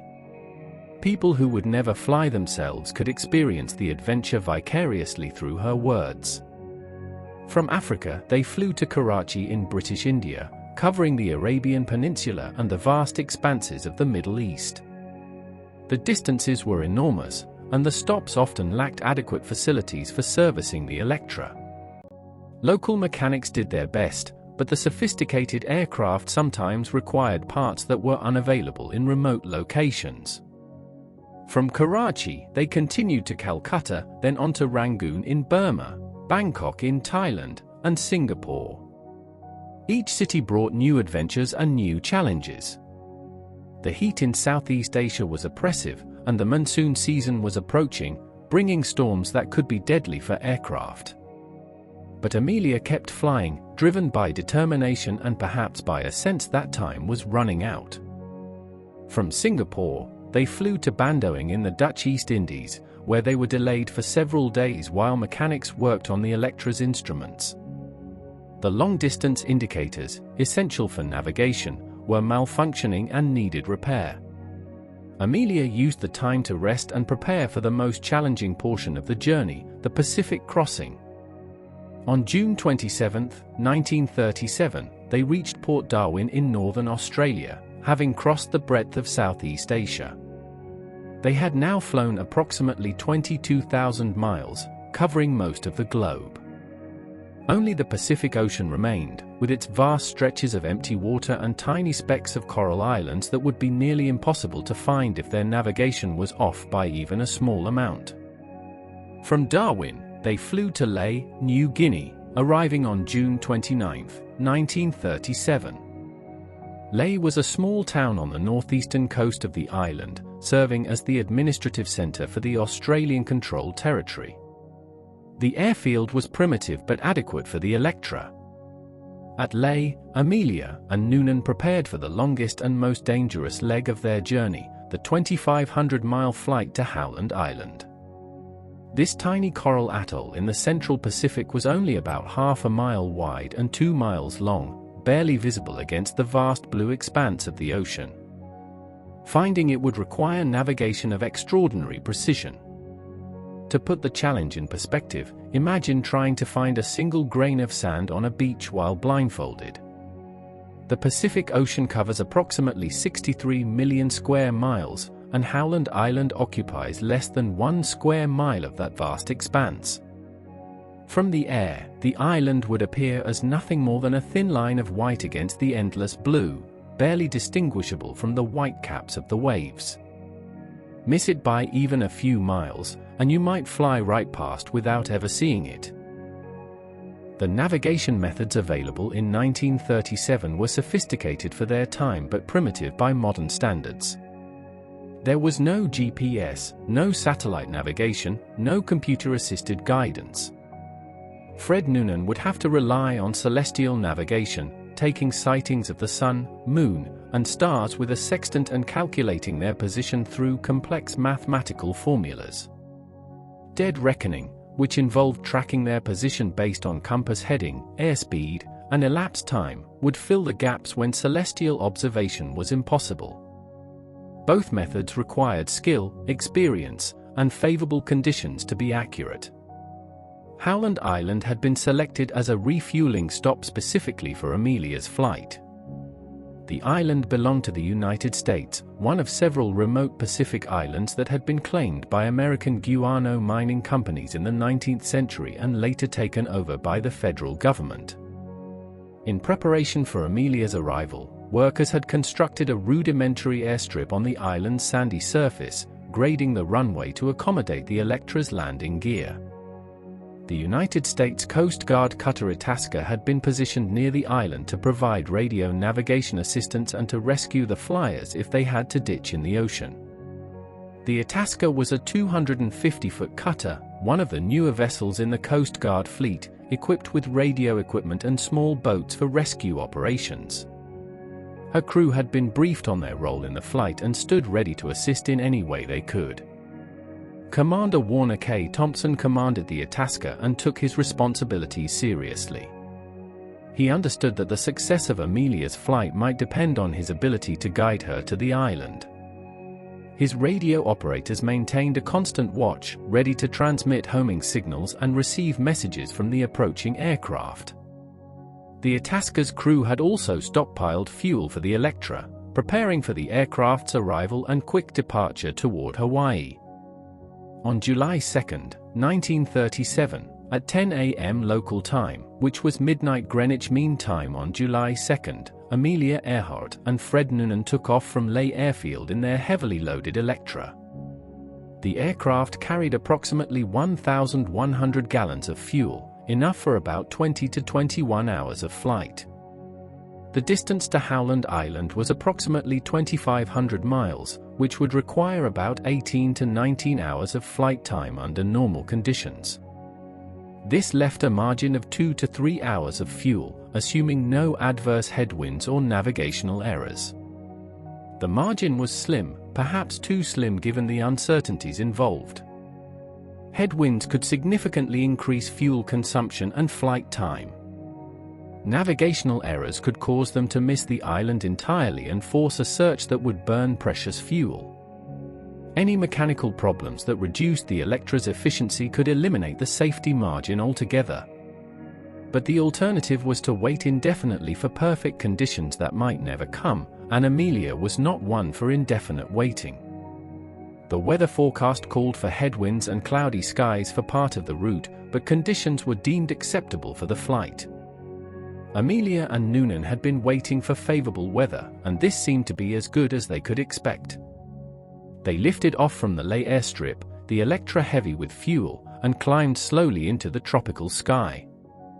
Witnesses on the ground watched the silver aircraft struggle to gain altitude, weighed down by over 1,000 gallons of aviation gasoline. The Electra cleared the trees at the end of the runway by a narrow margin, then continued climbing gradually as it headed out over the Solomon Sea. Within minutes, the aircraft had disappeared from view, swallowed by the vast Pacific sky. The flight plan called for them to fly east-northeast, passing over the Gilbert Islands before turning slightly to the north toward Howland.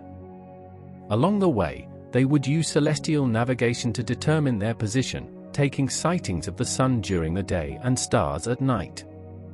Noonan was experienced in this technique, having used it extensively during his years with Pan Am. The first checkpoint was the Nukumanu Islands, a small atoll about 200 miles from Leh. Amelia reported passing over Nukumanu approximately 2 hours into the flight, suggesting they were on course and making good time. The radio transmission was clear and strong, picked up by operators in both Leh and aboard ships in the area. So far, everything was proceeding according to plan. For the first several hours, the flight proceeded normally. The Electra droned on over the Pacific, its twin engines humming steadily as it consumed fuel at a rate of approximately 50 gallons per hour. Amelia kept the aircraft on course while Noonan worked on navigation, plotting their position on charts and calculating their speed and heading. The view from the cockpit would have been monotonous but beautiful. Endless blue ocean stretched to the horizon in every direction, broken only by occasional clouds and the glitter of sunlight on the waves. The altitude provided a godlike perspective on the vastness of the Pacific, a reminder of how small humans are against the scale of the Earth. For Amelia, who had always found peace in the sky, these hours of steady flight must have been both demanding and meditative. As night fell over the Pacific, the challenge of navigation increased. Cloud cover obscured the stars that Noonan needed for celestial fixes. Without visual reference to the heavens, he had to rely on dead reckoning, calculating their position based on their compass heading, airspeed, and the time elapsed since their last known position. This technique was inherently less accurate than celestial navigation, and any errors would compound over time. The darkness over the central Pacific is absolute. There are no city lights, no ships, no landmarks of any kind. Just the endless expanse of water below and the canopy of clouds above. The Electra flew on through this void, its instruments glowing faintly in the cockpit, the engines a constant reassurance against the silence of the night. Imagine what it must have been like for Amelia and Fred during those dark hours. The Electra's cockpit was cramped and noisy, filled with the drone of the engines and the vibration of the airframe. Outside the windows, nothing but darkness, the instruments their only connection to reality. Every gauge, every dial, every needle became critically important, the difference between life and death expressed in numbers and positions. Fred Noonan would have been constantly working, checking their heading, calculating their position, trying to catch glimpses of stars through breaks in the cloud cover. The few celestial fixes he could obtain would have been precious, allowing him to update their dead reckoning estimates and correct for any drift.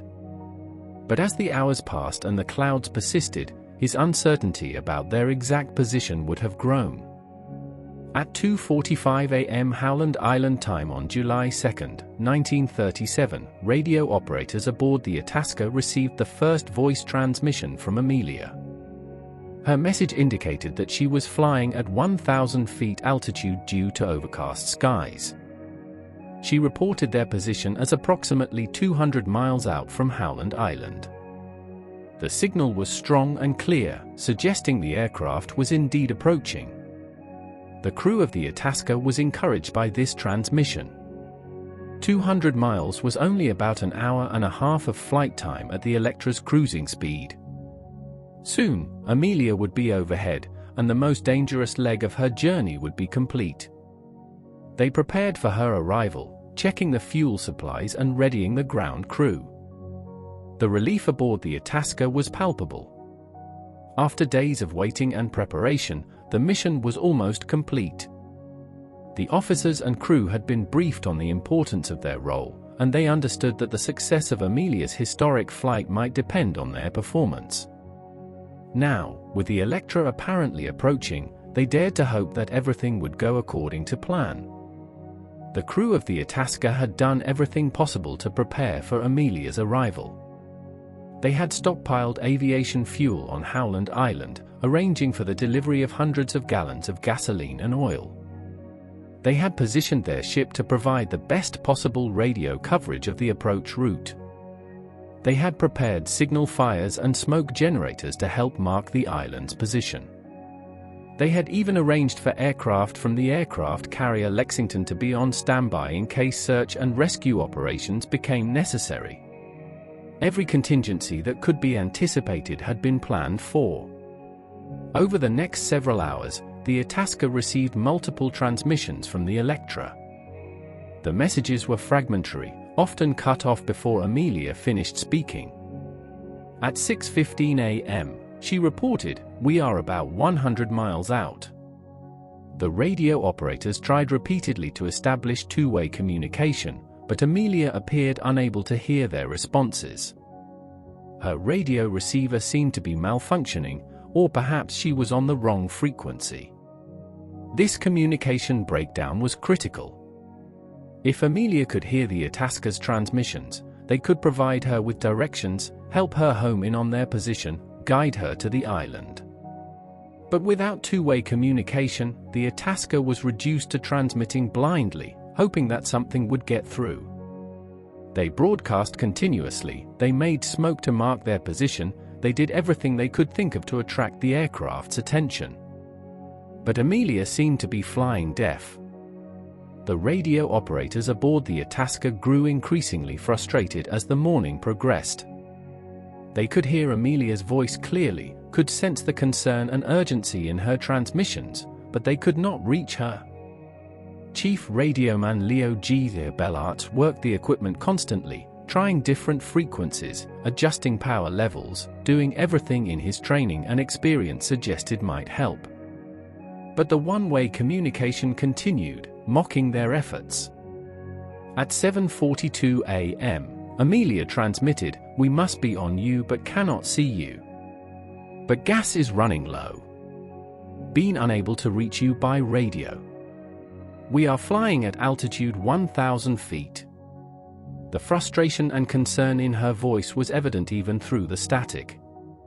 She and Noonan had flown through the night to find a tiny island in the vast Pacific, and now, with fuel running dangerously low, they could not locate their target. The phrase "gas is running low" was particularly ominous.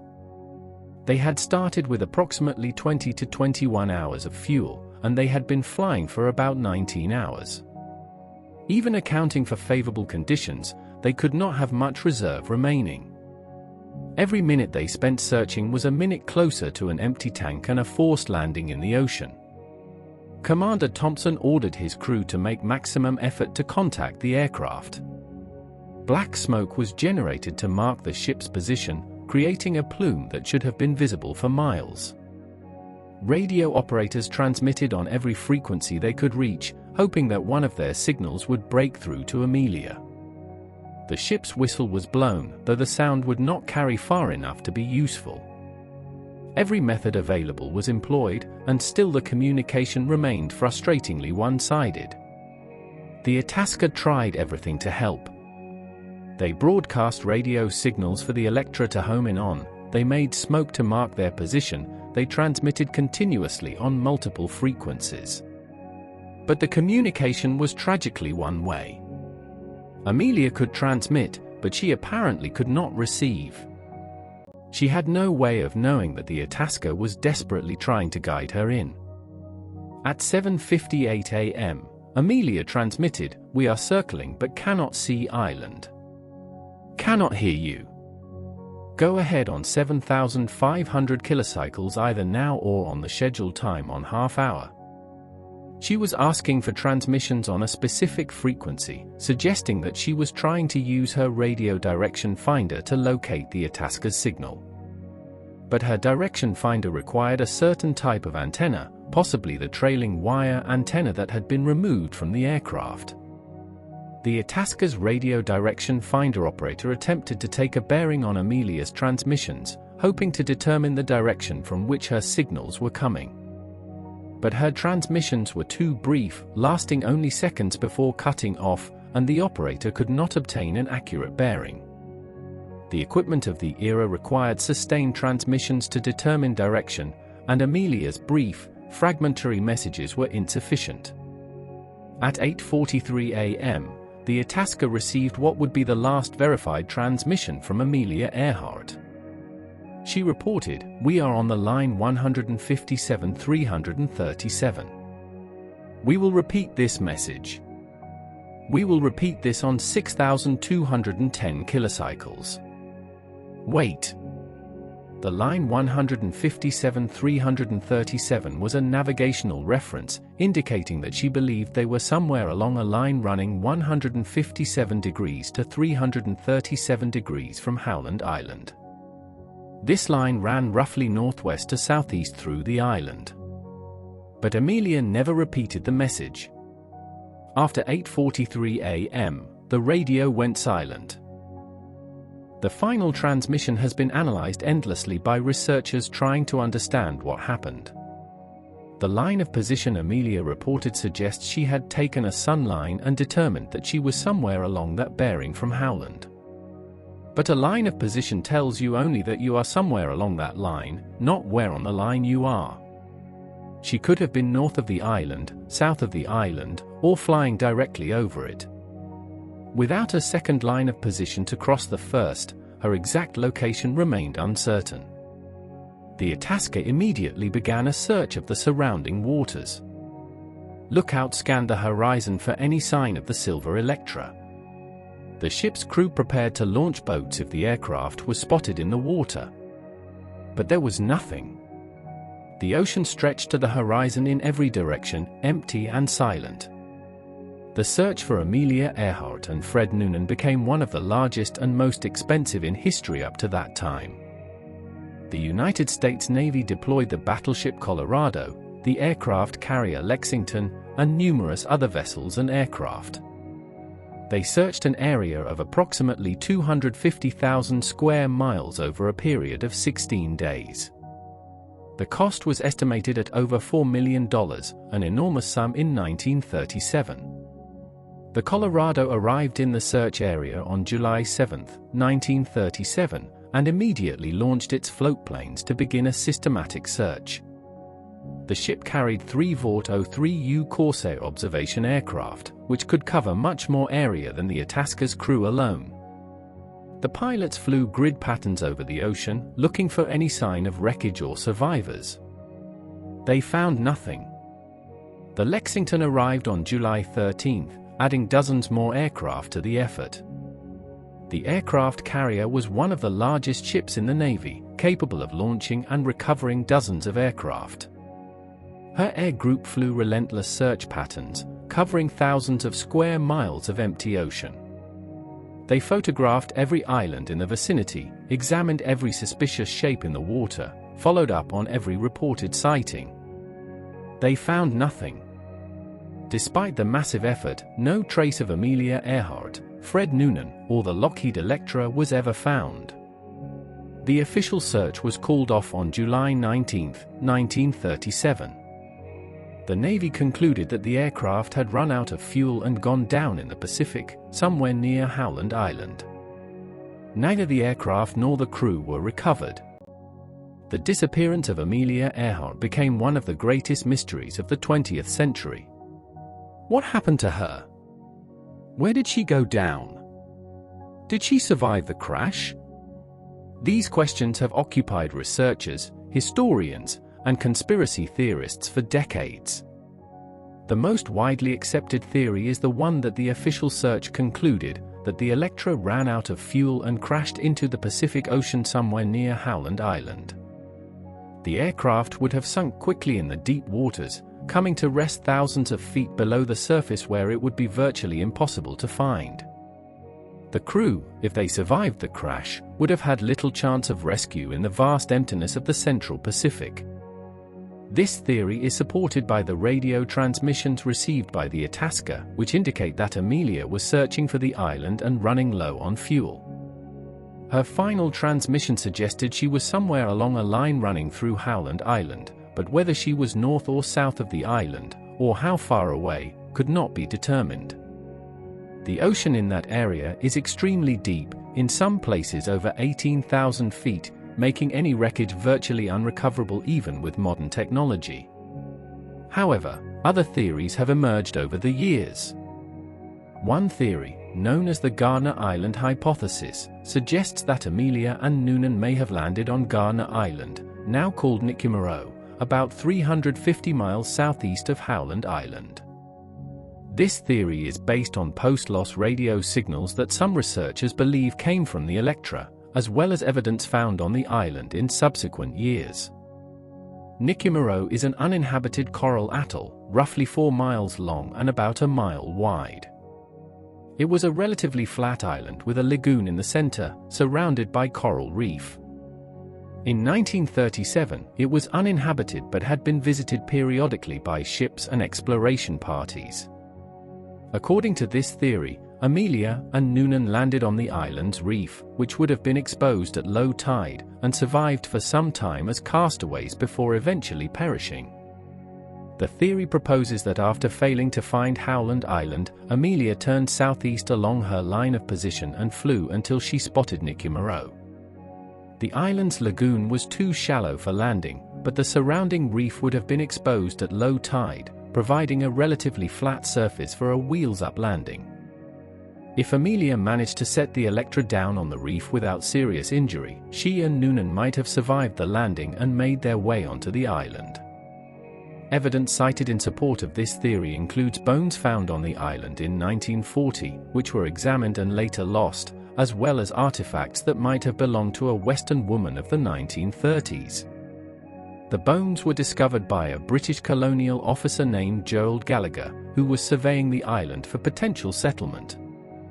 He sent the bones, along with a sextant box, to Fiji for analysis, where a physician named Dr. D.W. Hoodless examined them and concluded they belonged to a short, stocky European male.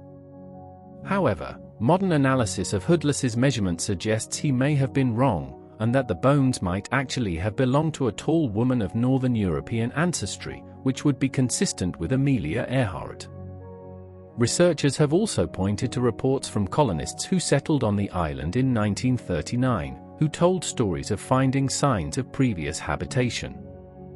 These colonists, who came from the Gilbert Islands as part of a British resettlement scheme, reported finding aircraft parts, a woman's shoe, and other items that might have come from the Electra or its crew. However, these reports were not documented at the time, and the evidence is circumstantial at best. Another theory, popular in the decades immediately following Amelia's disappearance, suggested that she and Noonan were captured by the Japanese. According to this theory, they landed or crashed in the Marshall Islands, which were under Japanese control, and were taken prisoner. Various versions of this theory claim they were executed as spies, died in captivity, or even returned to the United States under assumed identities. This theory has been largely discredited by historians, who point out that it would require a massive conspiracy involving both the Japanese and American governments. Furthermore, extensive searches of Japanese records after World War II turned up no evidence of Amelia or Noonan being held captive. Nevertheless, the theory persists in popular imagination, fueled by reported sightings of Amelia in the Marshall Islands and other anecdotal evidence. Modern searches have used advanced technology to look for the Electra's wreckage on the ocean floor. In recent years, deep-sea exploration teams have used sonar and underwater vehicles to search the waters near Howland Island. In January 2024, One such expedition reported detecting an anomaly on the ocean floor at a depth of about 16,000 feet that they believed might be the remains of the Electra. However, as of the time of this account, this finding has not been conclusively verified. The technology available for deep-sea exploration has improved dramatically in recent decades. Autonomous underwater vehicles can now map the ocean floor with remarkable precision, detecting objects that would have been invisible to earlier search methods. Side-scan sonar can identify shapes and textures on the seabed, allowing researchers to distinguish between natural rock formations and man-made objects like aircraft wreckage. These tools have revolutionized the search for sunken ships and aircraft, and they offer hope that the Electra might someday be found. The mystery of Amelia Earhart's disappearance may never be definitively solved. The ocean keeps its secrets well, and the passage of time erodes evidence that might have provided answers. But perhaps, in a way, the mystery is fitting for a woman who spent her life pushing into the unknown, exploring frontiers that others feared to enter. Whatever happened to Amelia Earhart in those final hours over the Pacific, her legacy is secure. She was a pioneer who proved that women could achieve anything they set their minds to. She was an aviator who set records that stood for years. She was an inspiration who encouraged countless women to pursue their dreams, regardless of what society said they should do. The 99s, the organization she helped found, continues to this day, supporting women in aviation and keeping Amelia's memory alive. The organization has grown from its original 99 members to thousands of women pilots around the world. Its mission remains what Amelia envisioned: to promote advancement of aviation through education, scholarships, and mutual support among women pilots. Amelia's records have long since been surpassed. Pilots today fly around the world routinely, and women have achieved every milestone in aviation, from combat flying to commanding space shuttle missions. But Amelia was there first, or among the first, breaking barriers and showing what was possible. Every woman who has earned her pilot's license, commanded an aircraft, or dreamed of flying owes something to Amelia Earhart. Her birthplace in Atchison, Kansas, is now the Amelia Earhart Birthplace Museum, preserved and maintained by the 99s. Visitors can walk through the rooms where young Amelia played, see artifacts from her life, and learn about her remarkable achievements. The house on the bluff overlooking the Missouri River stands as a monument to a woman who looked at the sky and saw her destiny. Numerous other memorials honor her memory. The Amelia Earhart Memorial Bridge spans the Missouri River near Atchison. A statue of her stands in the National Statuary Hall in the United States Capitol, one of two statues representing the state of Kansas. Streets, schools, airports, and scholarships bear her name, ensuring that new generations will know of her courage and her achievements. In popular culture, Amelia Earhart remains an icon. She has been portrayed in films, television shows, and books. Her story has inspired artists, writers, and musicians. Her image, with her cropped hair and leather flying jacket, is instantly recognizable. She represents something eternal in the human spirit: the refusal to accept limits, the determination to explore, the courage to venture into the unknown. George Palmer Putnam, Amelia's husband, spent years searching for answers about her disappearance. He funded private searches, investigated reported sightings, and never gave up hope that she might still be alive. He eventually remarried in 1939 to Jean Marie Cosigny James and died in 1950, still wondering what had become of his pioneering wife. The crew of the Itasca were haunted by their failure to guide Amelia to safety. They had been so close, had heard her voice over the radio, had known that she was searching for them. But they could not reach her, could not tell her which way to fly. The tragedy of those final transmissions, with Amelia calling out into the void and hearing nothing in response, has stayed with searchers and historians ever since. Fred Noonan, too, is remembered, though often in Amelia's shadow. He was a skilled navigator who had crossed the Pacific many times before. He had charted routes that others followed, developed techniques that advanced the science of aerial navigation.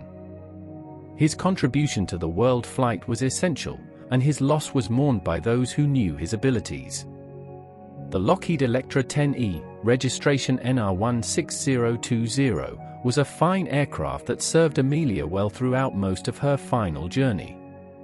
It carried her across continents and oceans, through storms and heat and the challenges of primitive airfields. Whatever its final fate, it represented the pinnacle of 1930s aviation technology, a machine that expanded the boundaries of what was possible. The year 1937 was a turning point in aviation history. Commercial air travel was becoming practical, and passengers could fly across oceans that had seemed impossibly vast just a decade before. The world was shrinking, drawn together by the silver threads of aircraft contrails. Amelia Earhart's attempt to circumnavigate the globe was part of this larger story, an effort to prove that the entire world was now accessible by air. But 1937 was also a time of gathering darkness. In Europe, the storm clouds of war were forming. Japan was at war in China, Germany was rearming, and the peace that had followed the Great War was crumbling. Within 2 years, the world would be at war again, and aviation would become an instrument of destruction rather than exploration. Amelia's flight took place in the last golden summer before the darkness descended, a final expression of the optimism and adventure that had characterized the interwar years. When night fell on July 2, 1937, somewhere over the Pacific Ocean, Amelia Earhart entered the realm of legend. She joined the explorers who vanished into the unknown, whose fates remain mysteries, whose final hours can only be imagined. Like the lost colonists of Roanoke, like the passengers of the Mary Celeste, like so many others who ventured beyond the edges of the map, Amelia disappeared into a story that has no ending. But perhaps that is appropriate for a woman who lived for the journey rather than the destination. Amelia Earhart was never content to stay in one place, never satisfied with what she had achieved, always looking toward the next horizon. Her life was a series of flights, each one carrying her further into the unknown. Her final flight simply carried her further than the rest. As you drift toward sleep, let the story of Amelia Earhart settle into your mind like clouds settling into valleys at dusk. Let her courage become part of your dreams, her determination and inspiration for whatever challenges you face. She showed that limits are often illusions, that barriers exist to be broken, that the sky is not the limit but merely the beginning. The stars that Amelia navigated by still shine over the Pacific tonight. The same constellations that Fred Noonan used to plot their course are visible from any dark location, unchanged by the decades that have passed since that fateful July day. When you look up at the night sky, you are seeing what Amelia saw, the same patterns that guided explorers and dreamers for thousands of years. The ocean that claimed Amelia and Fred and their silver aircraft continues its endless rhythms, waves rolling across the Pacific as they have for millions of years. The vastness that swallowed them is the same vastness that has challenged every sailor and aviator who dared to cross it. The Pacific earned its name from the early explorers who found it calmer than the stormy Atlantic, but its peace is an illusion. It is vast beyond comprehension, deep beyond imagining, and it keeps its secrets well. Somewhere beneath those waters, or perhaps on the shores of a remote island, the remains of the Electra may still exist, waiting to be discovered.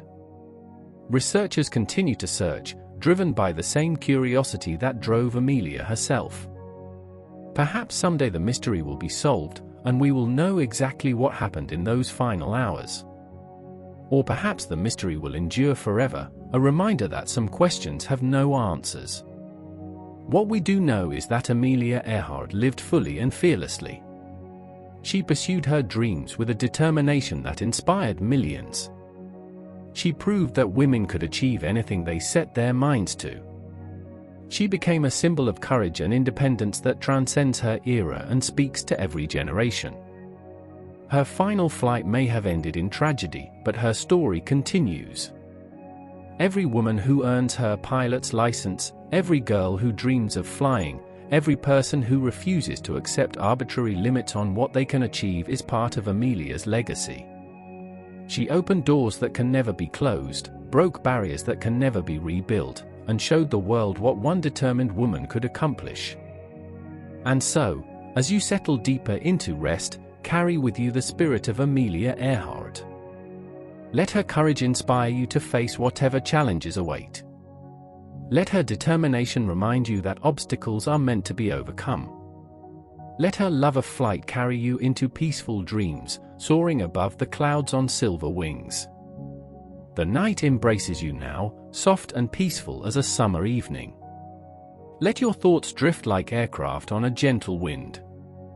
Let the story you have heard become part of your dreams, mingling with the stars and the endless sky. Amelia Earhart flew toward the horizon and into history. Now it is time for you to fly into peaceful sleep.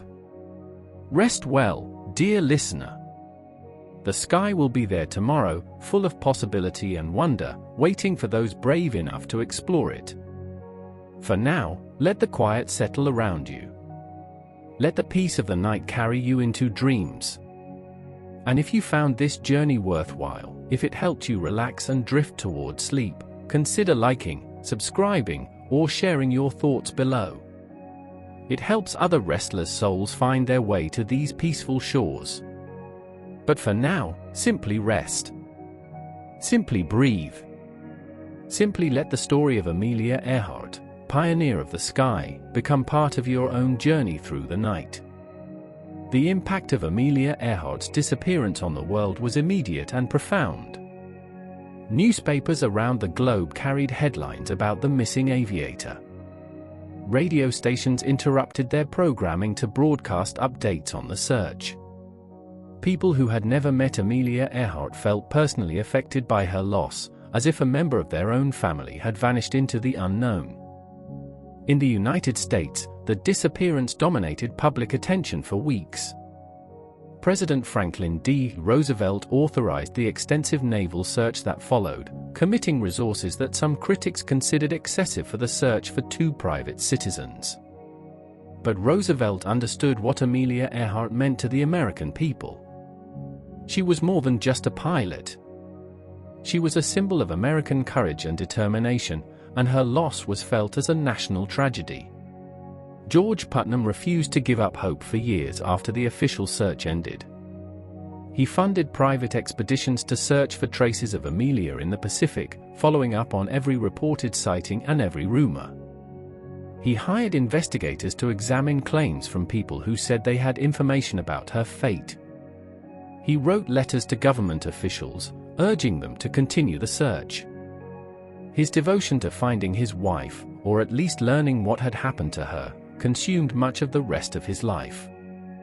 The Japanese capture theory gained particular traction during and after World War II. When American forces liberated the Marshall Islands and other Japanese-held territories in the Pacific, they interviewed local residents who claimed to have seen a white woman and man in Japanese custody in the years before the war. Some of these accounts were detailed and seemingly credible, describing aircraft and individuals that matched Amelia and her Electra. But efforts to verify these claims proved fruitless, and no documentary evidence was ever found in Japanese records.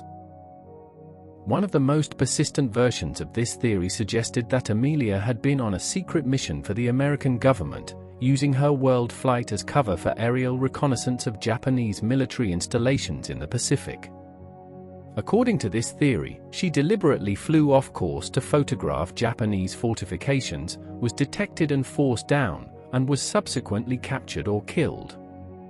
While this theory has a certain romantic appeal, historians have found no credible evidence to support it. Amelia's flight plan took her nowhere near Japanese military bases, and the equipment aboard the Electra was not suitable for photographic reconnaissance. The Garner Island theory, promoted by the International Group for Historic Aircraft Recovery and other researchers, has generated some of the most intriguing evidence in recent decades. in addition to the bones found in 1940, which were analyzed by a British doctor who concluded they belonged to a short, stocky European male but which have more recently been reanalyzed using modern forensic techniques with different conclusions, researchers have found other artifacts on Nicumarow that might be connected to Amelia. These include pieces of aluminum that might have come from an Electra, fragments of what appears to be a woman's compact, and a bottle that resembles those used to contain a freckle cream that Amelia was known to use. The island also has coconut crabs, large land crabs capable of carrying away and dispersing bones and other items, which might explain why a more complete skeleton was never found. However, none of these findings has been conclusively linked to Amelia Earhart, and the theory remains unproven. The search for Amelia Earhart has continued into the 21st century, aided by advances in technology that would have seemed like science fiction in 1937. Deep-sea exploration vessels equipped with sonar and remotely operated vehicles have searched the waters around Howland Island, looking for the wreckage of the Electra on the ocean floor. In January 2024, one such expedition reported detecting an anomaly at approximately 16,000 feet depth that resembled an aircraft. As of the time of this account, the findings have not been conclusively verified, and the mystery remains unsolved. But perhaps the mystery is appropriate for Amelia Earhart. She spent her life pushing into the unknown, exploring frontiers that others feared to enter. Her final flight was simply the last and longest of many journeys into uncharted territory. The fact that we do not know exactly where or how it ended is consistent with a life lived on the edge of the possible.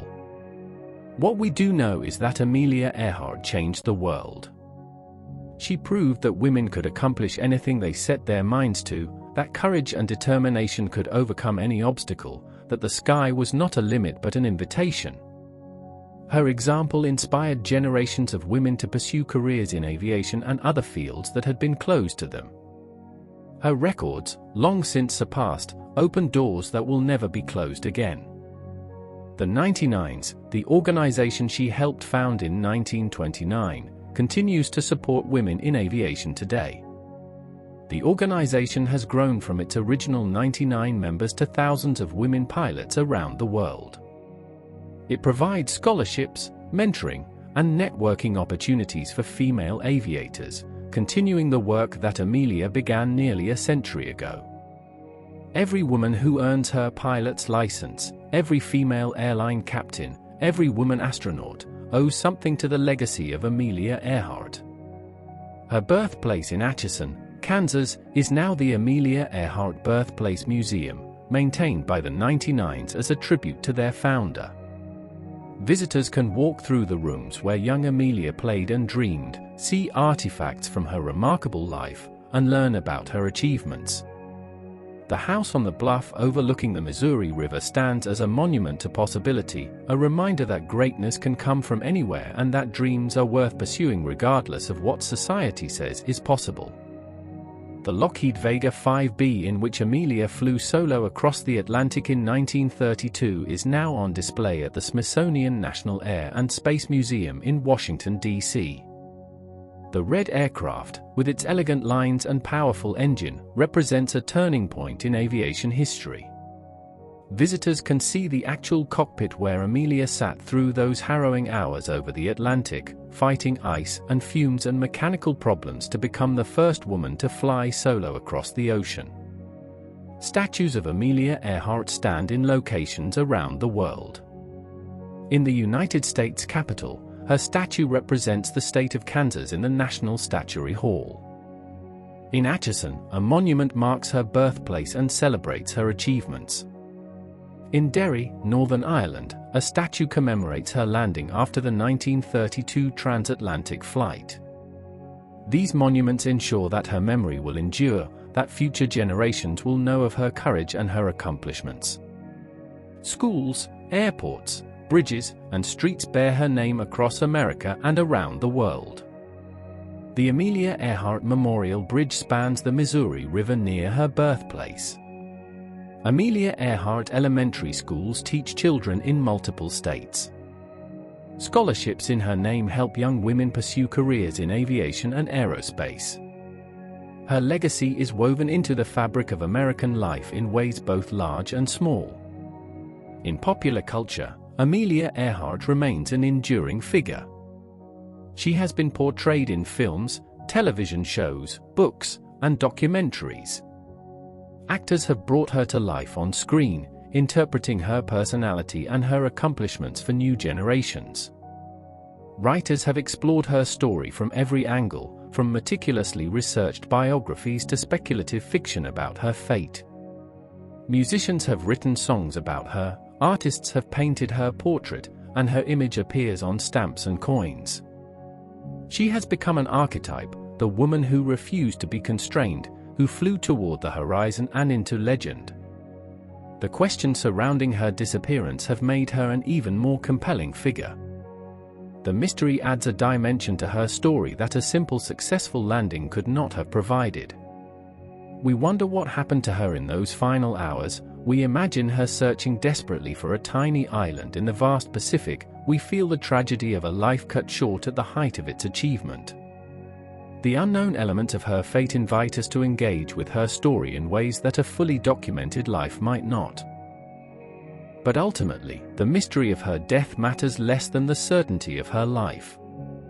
Amelia Earhart lived with purpose and passion.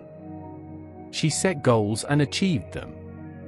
She faced obstacles and overcame them. She inspired millions of people to believe that they, too, could accomplish great things. That is her true legacy, not the unanswered questions about how she died, but the clear, undeniable record of how she lived.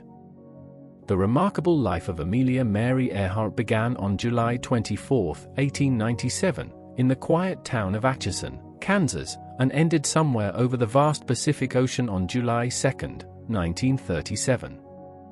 In between, she lived more fully than most people could imagine, setting records, breaking barriers, and inspiring millions to look up at the sky and dream.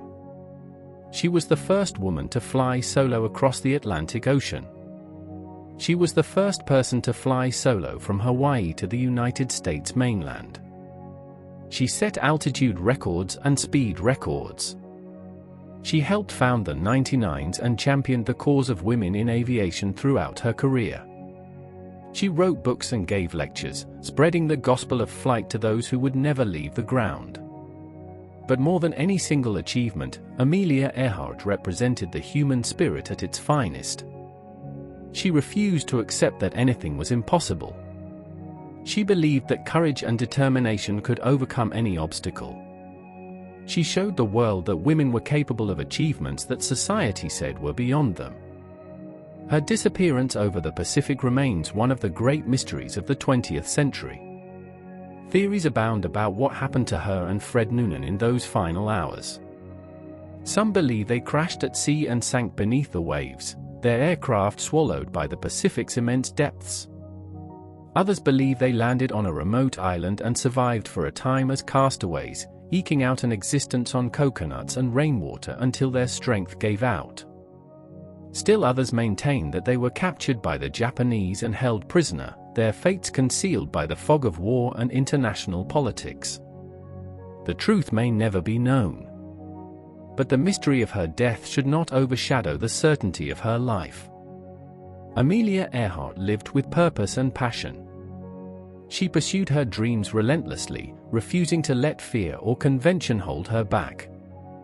She became an icon not because of how she died, but because of how she lived.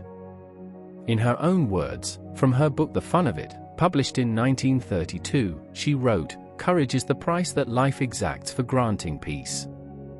The soul that knows it not, knows no release from little things, knows not the livid loneliness of fear, nor mountain heights where bitter joy can hear the sound of wings." These words capture the essence of who Amelia Earhart was. She understood that courage came at a price, but she believed that price was worth paying. She sought the mountain heights where bitter joy could hear the sound of wings. And in seeking them, she inspired generations to follow. The sound of her Electra's engines faded into silence over the Pacific on that July morning in 1937. But the sound of her wings, metaphorically speaking, has never stopped echoing through history. Every woman who flies, every person who refuses to accept limits, every dreamer who looks up at the sky and wonders what lies beyond the horizon, carries on Amelia Earhart's legacy. Her story is not one of tragedy but of triumph. She accomplished more in her 39 years than most people accomplish in much longer lives. She changed the world, not by waiting for others to clear the way, but by clearing it herself. She proved that a girl from Kansas, raised in an era that told women to stay in their place, could fly higher and farther than anyone thought possible. And now, as the quiet of night embraces you, let Amelia's spirit of adventure become part of your dreams. Let her courage warm you against the uncertainties of life. Let her example remind you that the sky, far from being a limit, is an invitation. The stars that guided Amelia across the Pacific still shine tonight. Look up at them, if you can, before you sleep. They are the same stars that have guided explorers and dreamers since the beginning of human history. They connected Amelia to us, and they connect us to everyone who will ever look up in wonder. Sleep well, dear listener. Dream of silver aircraft soaring through endless skies. Dream of courage and determination and the refusal to accept impossible as an answer. Dream of Amelia Earhart, pioneer, aviator, an eternal symbol of the human spirit's desire to fly. The night is peaceful now. Let it hold you gently as you drift into dreams. Tomorrow the world will be full of possibilities, full of horizons waiting to be crossed, full of skies waiting to be explored. But for now, simply rest. Simply breathe. Simply sleep. Good night. And remember, as Amelia would want you to remember, adventure is worthwhile in itself. The sky is not the limit. And courage is the price that life exacts for granting peace. May your dreams be peaceful, and may you wake refreshed and ready to face whatever adventures await you. Good night from Sleep Orion. Until next time, rest well, dream deeply, and never stop looking up at the stars.